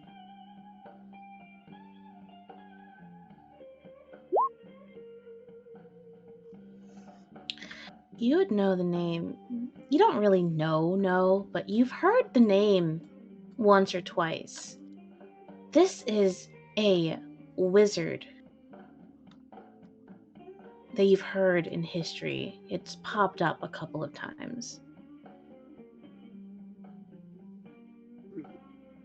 And Like you do know how? the. Oh, sorry. Go ahead. Sorry, good. What's up? I was just asking how far back in history are we talking here?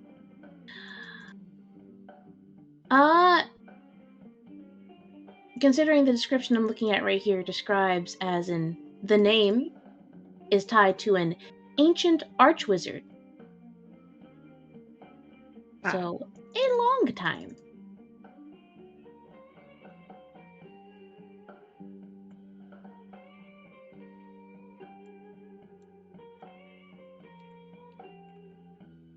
Okay. And you were saying, what else were you saying? I forgot. I bet. Okay. So yes, that is the name.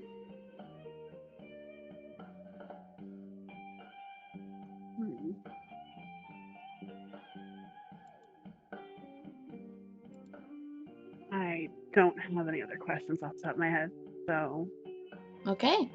she'll smile and kind of push the gold towards her since she's right up in front of her. As you push the gold towards her, there is just a toothy smile that's really close to a grin as she takes it with one hand. And she goes to back away for a second, but then she remembers and she comes back in. Right, that second condition. Now let me remind you of the first one. Actually, can you tell me the first one to make sure that you understand that first condition about all of the information I shared here? You did not want Clint to know. Good. Now, the second condition is something that is probably going to be really rather difficult, but I need you to do your best to uphold it. You need to make sure that Clint Redletter doesn't die again.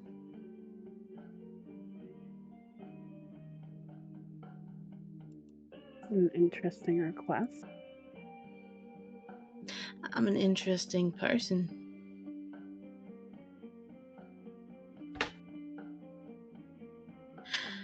Now, if you have no more gold for me, I will be leaving now.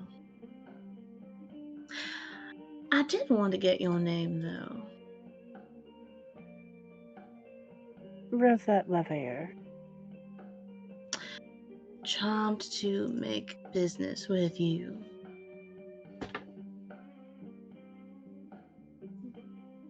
Pleasure doing business with you as well. That grin will return as she steps back and backs away, tossing and pocketing that new pouch of gold as she turns and starts walking down the alley. Rosette will watch her for a few paces and then turn and go her own way. And we are going to snap forward into the future. Rosette's sitting down, now with an undead Clint. And a tray of drinks. And a tray of drinks. He's also hugging Hugging Wisteria. Wisteria. But in like a weird, not in like a completely unnatural, unnormal way. Huh. You really are undead then. She looks a little like she grimaces a little bit. Oh, Clint. He was looking a little hopeful at first, and then you grimace, and he looks a little wounded. But he nods and just goes, "Surprise! I'm super dead."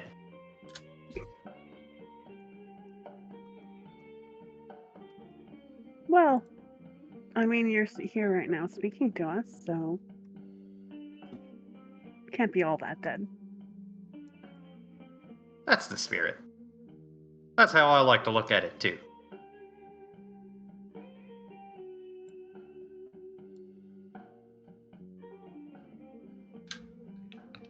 As all of this is going on, Wisteria will pull back slightly, not out of any malice, but she will just look Clint up and down again. If you'll be pardoning me, I did want to take a look at you. Oh, sure. And he'll lean back.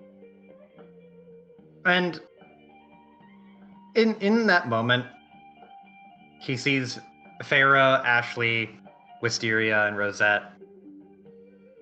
And he looks a little wounded, but then after a second, he starts to look really happy, and you hear a pretty sizable sniff as he just, "I'm so glad you all accept me. I can't cry because I don't have tear ducts no more, but I would if I could." Actually, I do have tear ducts, it's just that they've withered. But they are still present. Look at that. Too bad they're broken. But I've got tear ducts.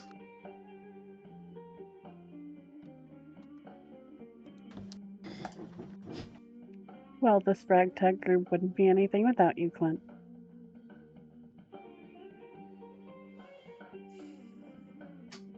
He looks positively. Hold on. What's the like really really sad? Yeah, that's the one.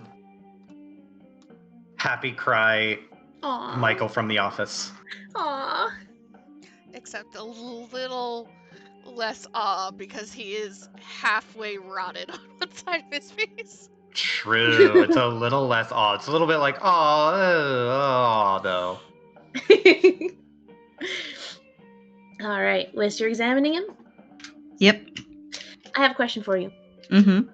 Are you channeling any of your cleric-y magic, or is it just purely observational? I think she would try to cleric at him just a bit in addition to the observation, because he seems really self-conscious about how he looks, and she'd want to try and improve matters for him there as best she can. Okay. Roll me medicines. Oh, right. Medicines. See, I took out my d20s because I told myself that if I held them in my hand, I would remember to roll. And I still almost rolled on the roll 20 with the d20 in my literal hand. Hell yeah. Let's see. Come on, what have we got? That is a 9, which I have a 6 in medicine, so that's 15. Okay. So, and Clint, you were letting her examine you, right? Yeah. Mm. Okay. So, I would like one of you to roll a 1d2. Oh. Dibs. Go for it. Hell yeah. Okay, cool. So, Wist, while you're examining him and you channel some of your magic to try and both figure out if there's anything special here and to also try to tidy him up a little bit, you see that he is a corpse, so there's like probably like some tone correction that probably happens, but you can't really make an eyeball appear, unfortunately. But you can make the complexion look a little less gray and decaying. And as you examine him, you see that no, he is a certified corpse that is walking and talking a lot. And you are able to deduce that, yes, it is stemmed and tying to this amulet he's got on him. And as you look at it, Wist, as you're like examining like the wound on his rib, you get a flash in your mind. It kind of hurts a little bit. At the same time, Clint, you also get a flash in your mind. And it doesn't hurt all that much. If anything, it's kind of soothing in a way. See, Wist, when you get your flash, you see something. Not in front of you as if hallucinating, but in your mind, you see this image. And you see this figure here reaching out to you. And they have their hand out flat, as if halting you in your tracks. Hold up. I'm missing some such. Because I wasn't looking at the Roll20. Is it in a? Oh, it. Okay, cool. Thank you. You see this Oh, figure holding sick. a hand up, halting you in your tracks, essentially. And you hear this, like, it's almost like a reverb in your mind of stop. And it kind of echoes and echoes, giving you just a slight headache that you kind of shake your head out of. This only lasts a second or two. However, Clint, you get a flash of something. I don't want to do that. I want to do this. There we go. You get a flash of something. And your gesture is very warm and comforting. And this is what you see in your mind. It's only a second that you see them. But this is what you see. And you kind of just feel like this warmth stemming from around the amulet before it's gone. And Aww. the image in your mind is gone. Oh. Clint will clutch the amulet a little bit tighter. Wist will, as she gets her vision, her brows narrow a little bit. Huh. Well, I don't suppose you know any grisly-looking birds, do you? Clint blinks for a second, just goes, like a bear bird? Oh, I've not seen one.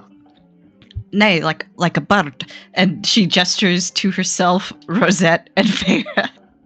He scratches his chin, and hold on, I have to look something up because Clint is too smart for Joe Brain.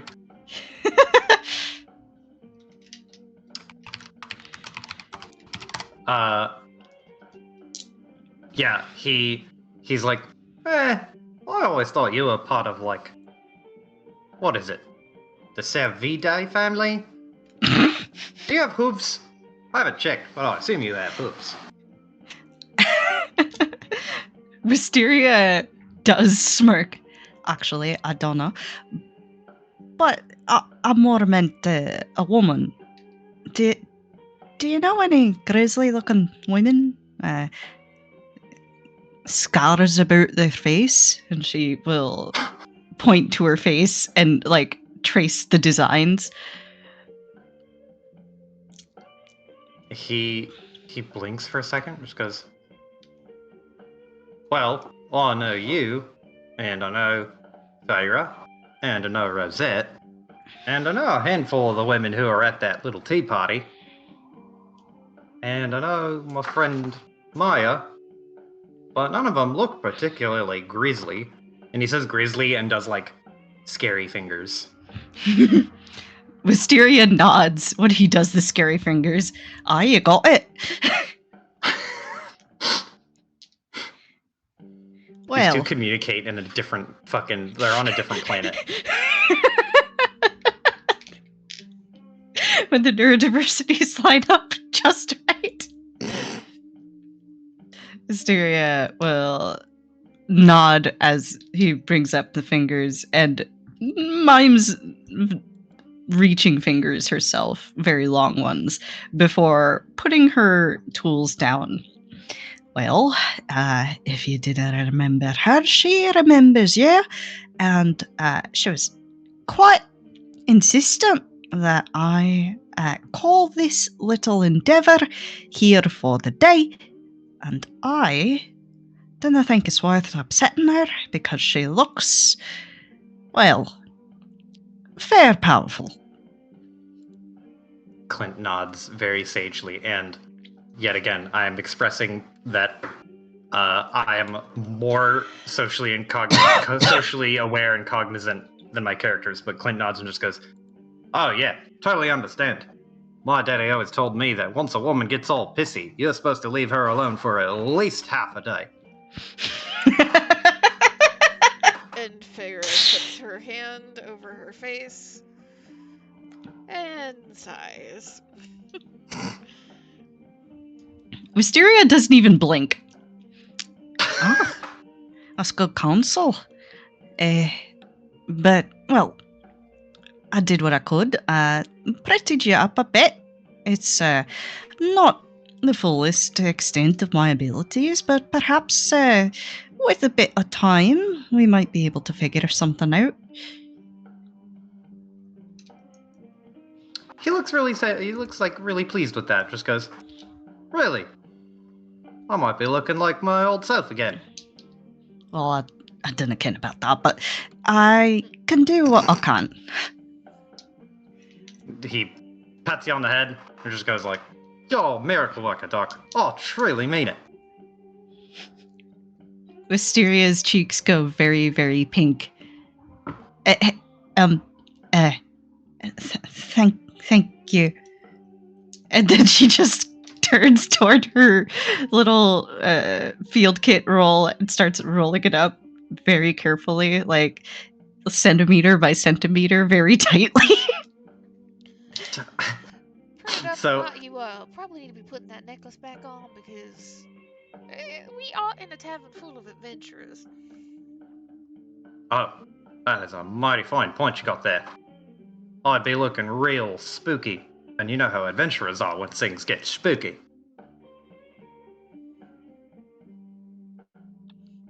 Feyre just nods, like arms crossed, waiting so that she can sit down again. He, like, right, and grabs the necklace and looks at it very affectionately, and then nods and will throw it up and over his head.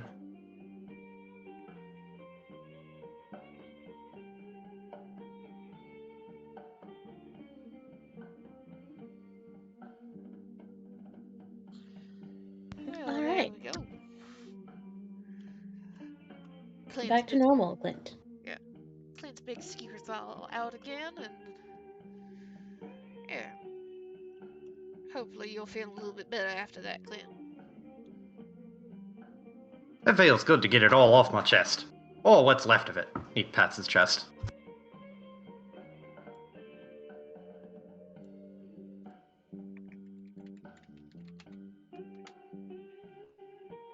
He blinks for a second, and what? Oh wait, no, never mind. Rosette came back. That was all in an intermission because I was gonna say, wait, where did Rosette go? Yeah, she's been chilling her. Now Wisteria has 2 people to care for. Just collecting them, isn't she? She is a doctor. It was very convenient. You guys adopted a doctor. Always a good thing to do. Yeah, I don't suppose you have nothing in that doctor's kit or know of any little trick of the trade that's gonna be getting him back to well, the more acceptable side of living. She knows that could be done with like a wish spell or a resurrection or something like that, right? Yeah, it's like, yeah, high as fuck level magic can do almost anything. Why wouldn't it be able to do this? Mm-hmm.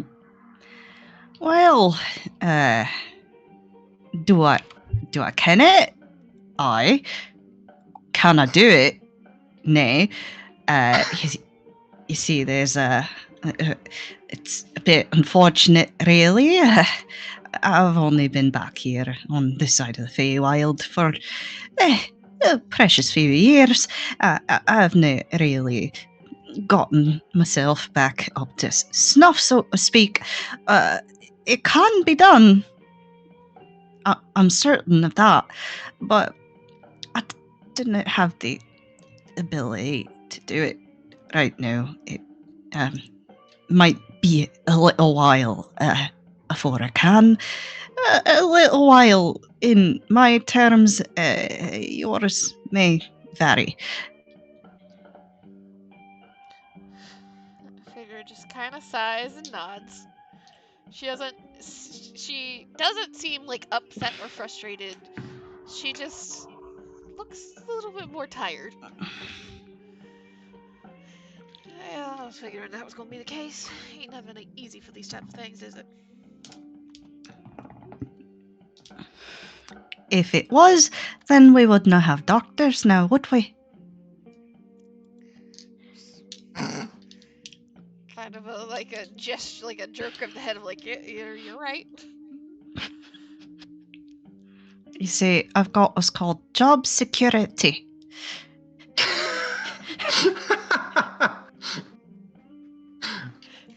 Pretty sure that job You don't security comes know. a little bit more because of the magic than anything else.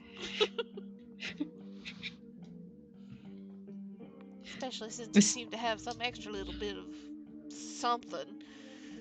And I imagine she has fixed up Clint, and when he puts like the necklace back on because she's the like beauty cleric or whatever, he looks less dirty. Looks less dirty. His clothes look like they've been pressed. His skin is radiant, glowing. Moisturized, My man's thriving, yeah. in his lane, hydrated. He's turned into Heath Ledger all of a sudden. Incredible.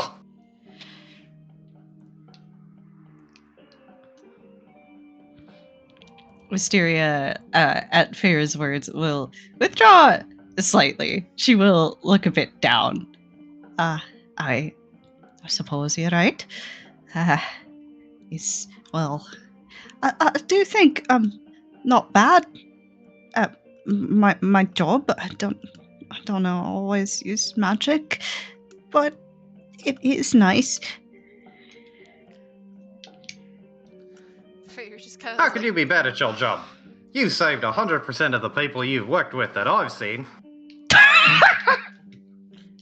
Feyre has her mouth open to respond, hears that from Clint, mouth slowly closes, head tilts.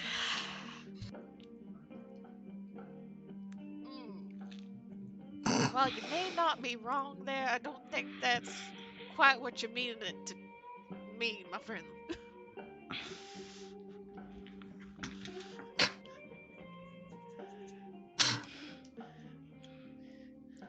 But you ain't half bad, Doctor, no, because otherwise we would not be still talking to you. And we'd also would have lost this one. She jerks her thumb over to Rosette. Wist, She how has is a it that you know point. Wist, how is it that you know next to nothing about our world, but you know the term job security? Oh, that one. Dusky taught me about that one. She said that I had to make sure that I had job security. And that's why she said I needed to set up a proper clinic instead of just operating out of a tent on the outskirts of town. She said that was very untrustworthy. Okay, She's not fair. wrong. I'll give that one to you. I'll Glad you concede. did find your own place. Oh, I didn't find it. It was given to me, actually.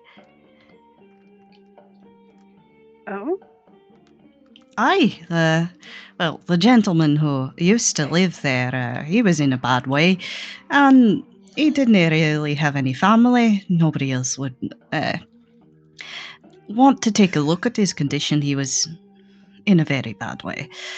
And it just so happened that I was able to figure out a treatment plan for him, and over the time of coming to visit him, he decided that I should have the house.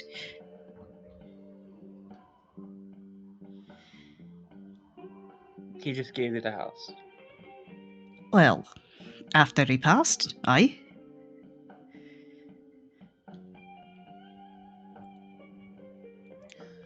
Okay. Well, it's a strange thing I've heard in Waterdeep, so. Yeah, you got luck on your side, too, if nothing else. I mean, it just proves you're a good doctor, right?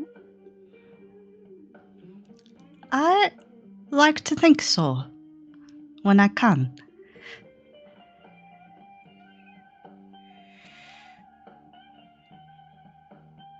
Yeah. Hope you're up for some challenges, because if nothing else, we're probably going to be needing you if we're going to be going up against some tentacle faces. She shudders again. We only have to worry about them if we get caught by them. I don't know much of nothing about mind flayers, but if they're all they cracked up to be in all the stores and everything, I have a feeling we're gonna be hard pressed to avoid them.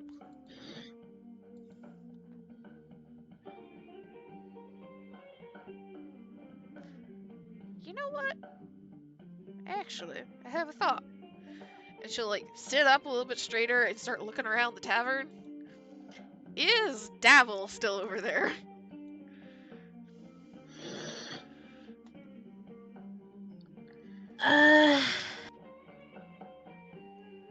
Yeah.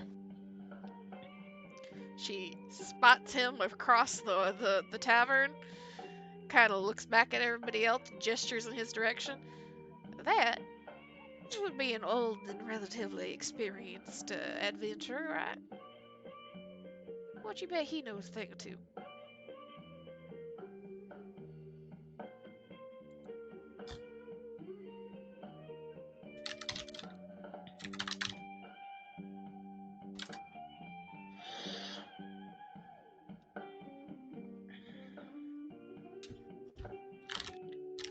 I guess if nobody is going to respond, then Feyre is just going to get up and walk her happy ass over there herself.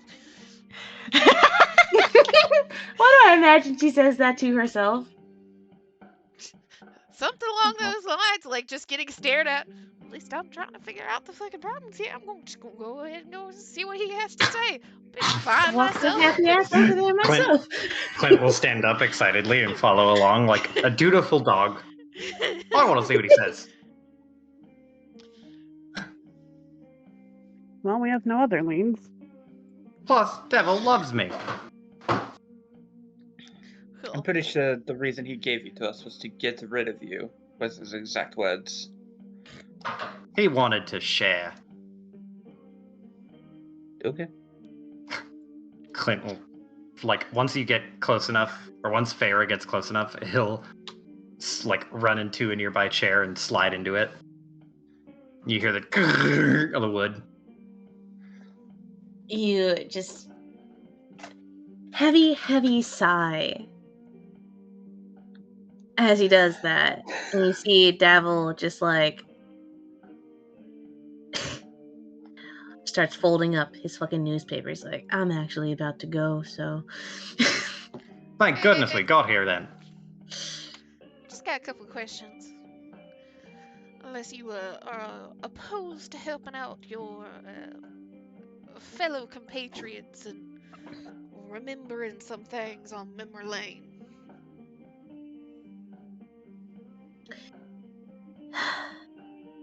He'll sit back down. Not today, old man. He's like, I should have left 5 minutes ago. I wanted to finish my paragraph. I should have left when I had the chance. But he'll sit back down. He'll look up. Is it just Clinton Farah? Rosetta's join. Sorry, I'm eating, so can't move Okay. my token around. Hold on, did I Whisk go to will- a table with this guy? Okay. What's Ashley doing? I'm going. Okay. I'm bundled up in my blanket for it. Okay. You can ask us to Ashley move or the token you? for you. I'm freezing. It is so cold over here.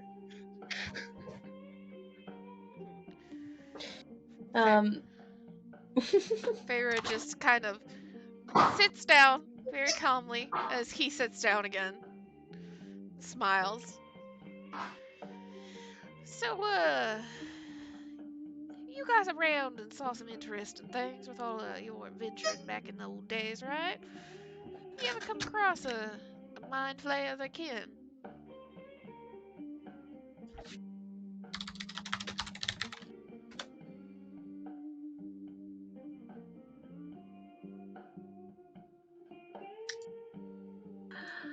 What did you guys do?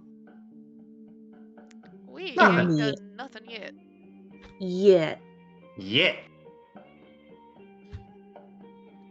We're just gonna go steal something from a mind flayer, probably. Maybe multiple things.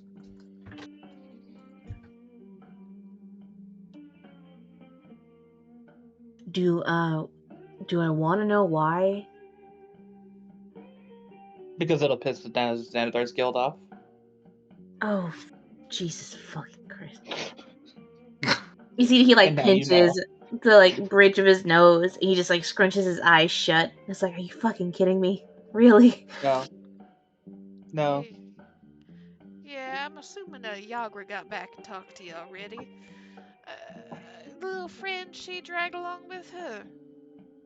His boss man's a mind flayer. Oh, great. Just what we need.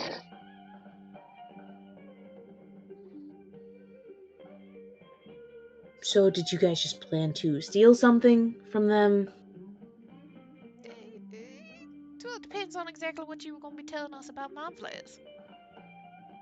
There's something that you avoid. And if you can. Is it? If you can, you start praying. And And if you you make better life choices. and then you shoot it. Are you guys really this determined to go after a fucking mind flayer? Yes. What were you trying to insert, Piper? Is the thing that we have to avoid is our minds getting flayed by any chance? Point your finger with a snap to Ashley. Bingo. Well, A lot harder said than done. A lot easier said than done. Well, I'd like to just point out that the mind flayer is currently living somewhere in the city, so somebody's gonna have to deal with it at some point. Then we can contact the Harpers or the Lord's Alliance or even the Emerald Enclave. They like to do that do-gooder stuff.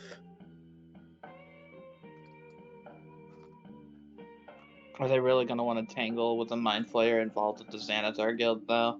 You'd be surprised for what people are willing to do for the greater good. Well, fuck it. Let's go to them. Let's let them take care of our dirty work.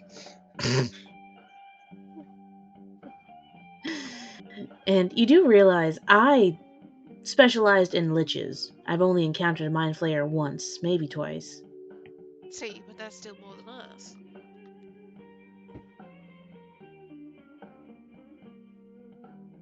You know someone who has dealt with mind players?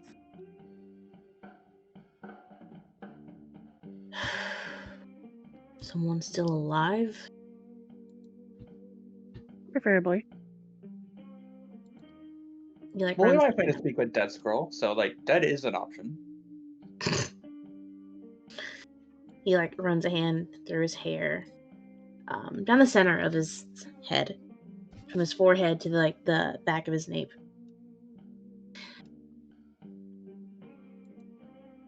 There might be someone in the.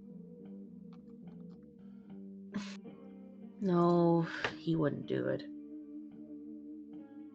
And he would. No, he died last week.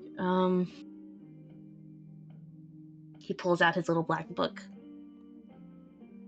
You want a mind flayer killer? I don't think I have a category for that, but I can look and see if there's anyone that sort of fits that description.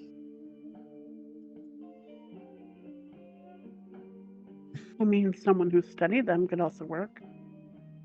Okay, so mind flayer expert / killer / tracker. Is this a job you guys are putting out? I wouldn't necessarily say that. If I want just a little bit of something, I think we can maybe manage to cough up some gold, but I think we'd be doing the hard work.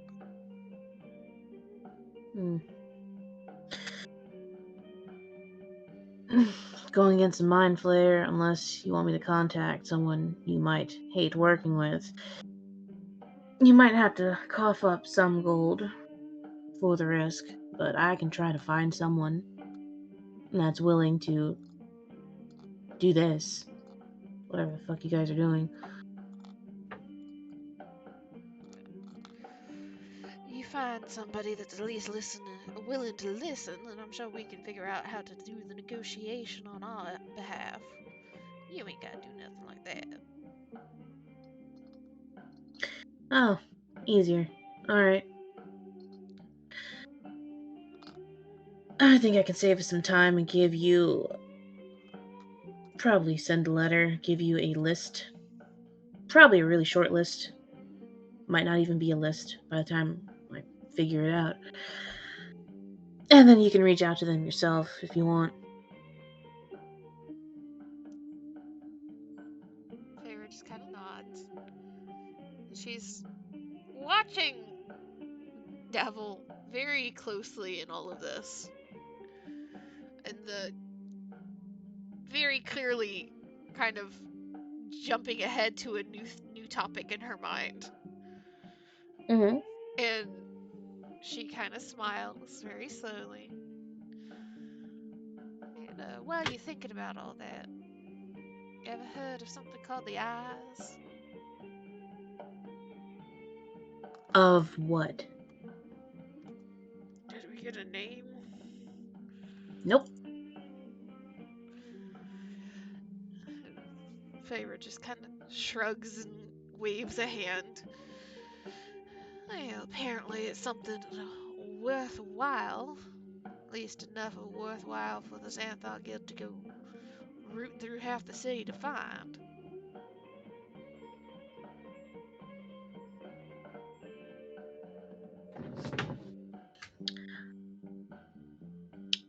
That.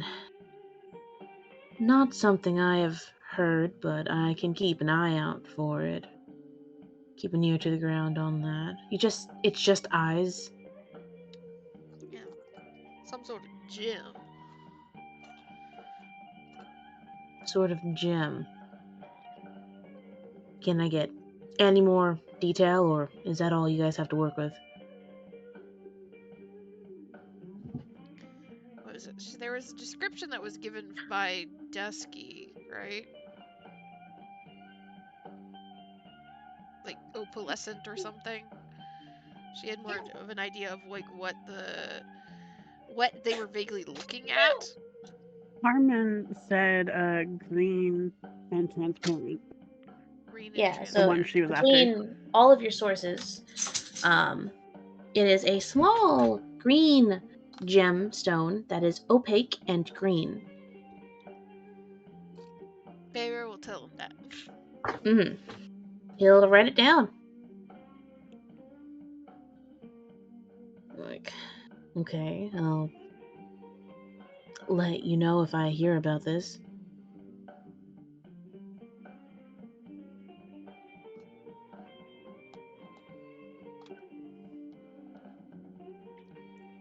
Bear just kind of nods, looks to the others, and looks back at him. Macy, it wasn't so hard. It wasn't so difficult. Acting like we were just coming to ruin your day. Well, when he barrels in and lands in the chair, already sitting. Yeah, he's just a little bit hyper. He smiles. They let you have sugar? No, I'm just like this.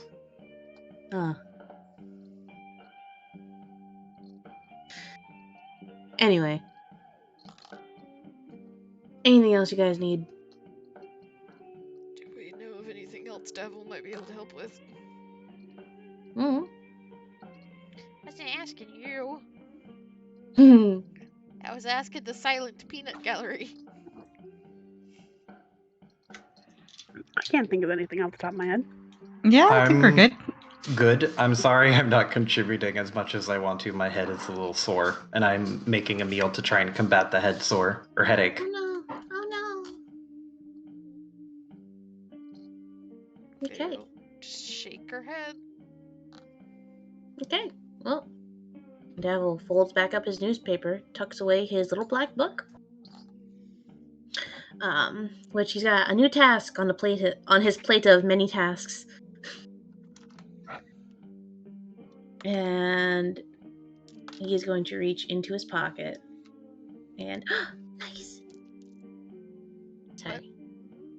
Sorry, I got a DM from Mr. Amy. He's on his way home. Hey.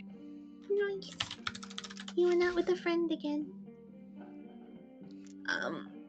Tell him to bring you goodie. Nah, I'm good. Fuck, what was I gonna... Fucking... Shit. He tucks away his little black book and reaches for something. Right, he reaches for... Fuck, what the fuck was it? Is it a snake? Oh. No. It was supposed to be a thing, a tangible thing he was going to give. Is it cookies for everyone for being the best party? Because if so, Wisteria will devour it while it's still in his hand. I do love also I have a meme for the next time that Wisteria eats and consumes whatever. If I miss it, let me know. But I just love the image now of Davil being like, you know what? You guys are the best party. In fact, I made all of you cookies. Just sliding us a big plate. Big plate of cookies. Then the fucking pelican strikes. Mm-hmm. He is going to pull out a bottle of very fine whiskey. And he's going to place it on the table.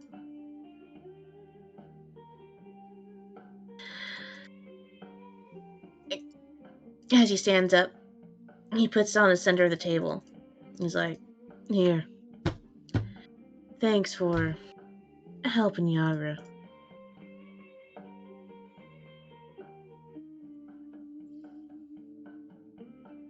Feyre doesn't reach for it. She just kind of nods. And he departs. Wisteria looks to the entire party in turn, gauging her chances. Looks Ashley, to the whiskey Durant. bottle. Yeah, I was gonna say Rosetta will pick it up and look at the bottle. It's like a cat with a laser pointer. Whisk looks in Feyre's direction, and Feyre just lifts a hand and shakes a finger at her. Clint like pats her on the shoulder sympathetically, just goes, "If it makes you feel any better, I'll give you my share, because I don't eat." That would make me Clint, that's a feel drink. better. Which does remind me, I found a neat little thing that we can do with Clint around. Give us an extra little bit of cash on the side.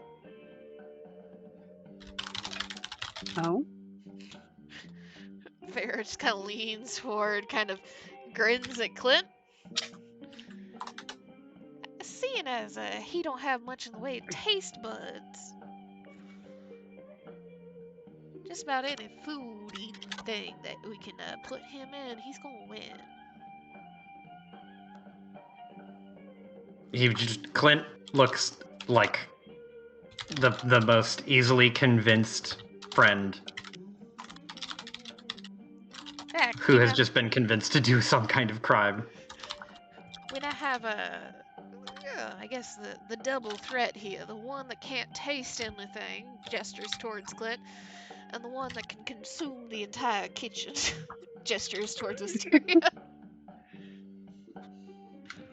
I can't help. I get a bit peckish. Ain't nobody saying that's a problem. In fact, that can be worked in our favor. As long as you don't eat our kitchen. But other kitchens, if we come across them, I can eat those. Just kind of like Our that, like ultimate weapon for getting revenge is just putting Wisteria in their kitchen. yeah. Feyre just kind of gives a little nod and like gesture with the hand of like, yeah, sure. Wisteria nods, very pleased. I'll keep that in mind.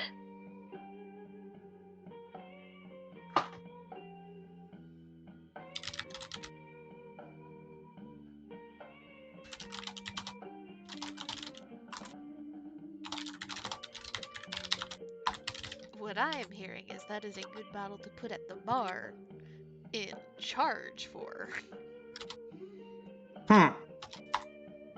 Oh, I'm writing this up right now. So, essentially, because you guys helped Yagra, and you guys have helped them enough, he essentially gave you guys a very expensive bottle of whiskey. And it's the vibe that's kind of given about it, and what you'd like know of this kind is that like it's the kind that you save for special occasions, that you just like have one drink out of. So he essentially gave all of you as a party gift of, when you guys do great things, here's something for you guys to celebrate with. It's kind of Aw. like this sort of initiation thing, because he's a retired adventurer. It's kind of like this message of, he recognizes you guys now as an official, you guys have your feet wet party, adventuring group. And here is your thing that you guys can do when you guys do great big accomplishments.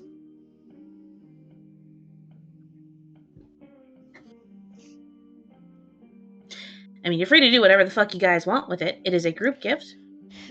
But that is the original sentiment. We have finally earned Davil's respect. Even if we make him want to run away. We wouldn't have it any other way.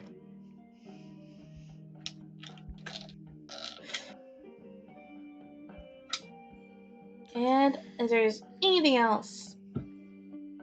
you guys want to do, we can call the session here. And you all going back home? Yeah. All right. Yes. You all go back home. I have a stop I would like to make before I Yep. go home. All right. What stop would you like to make? I want to go to my home. Like your parents' home? Yeah. Okay. I'm excited to see what this is. I feel like that's Oh, less a boy. stop. That's more of a Ashley goes on his own adventure. Short stop. Short stop. Short I stop? need to stop. In drop and out. something. I need to drop something off and get something. Okay. Well, I'm excited. it's pretty late, so the head maid that you spoke to before opens the door and is pleasantly surprised to see you. But they will not like. They're gonna let you in. You know, like you might not stay there, but like you still have right to live there. You still have a room and shit. I won't be gone long. I just need to go put something in my room, and then I'm gonna get something out of the music room.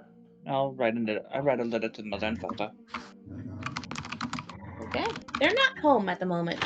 They're Okay. actually out. You'd have been told as you're like walking in, and does Ashley let them take his coat? Oh no, I'm not gonna be here for long. Okay. Well, they would have informed Ashley that they're currently like out of town. They should be back in a couple of days. They left yesterday, but they will be very happy to hear that you stopped by, and you're free to Okay. use whatever stationery you would like at your disposal. Okay. So, describe to me what So you actually do. so Ashley is going to his room first and what Sorry. was that? I heard dog growling. Yeah, sorry, Sailors wants me to play tug with his donut. Oh, I didn't hear anything. Okay. So Ashley is going to go to his room, and he's gonna set down his things, and then he's going to take out his bow that he got from Titania, and he's going to just like look at it for a moment, sigh, and then just kind of toss it onto his bed, and then he'll just leave the room and shut the door. Okay. And then he is going to go into the music room, and I assume like his family has like the family harp or something like that, and he's just Yeah. gonna pluck that off the wall. Can And you he's gonna describe write a me, letter. walk me through Ashley's like thought process as he's doing this? Like, what's he feeling in this moment as he's letting go of something that he's had for a long time? Anxious, very anxious, but he's going to take the words that he had with Eileen to heart, or try to. So he hopes that is for the best. And then Okay. he is going to his he's gonna leave a letter. I'm borrowing the family harp, Ashley. And it just like put it where like the stand for the harp is. Ask for forgiveness, not for permission. Truth. And then he will quickly return home. Okay. It took all of 5 minutes, I assume. Yeah, in and out. In and out. In and out, in and out. But you leave your note. You leave behind the bow from Titania. You acquire your family's harp that goes back generations. Yeah. It's still perfectly tuned and in mint condition. I need something to play on now that I don't have my all instrument bow. Alright. So, you all return home. You all go to bed? Yes. Alright. And that's where we are going to end this session. Oh no.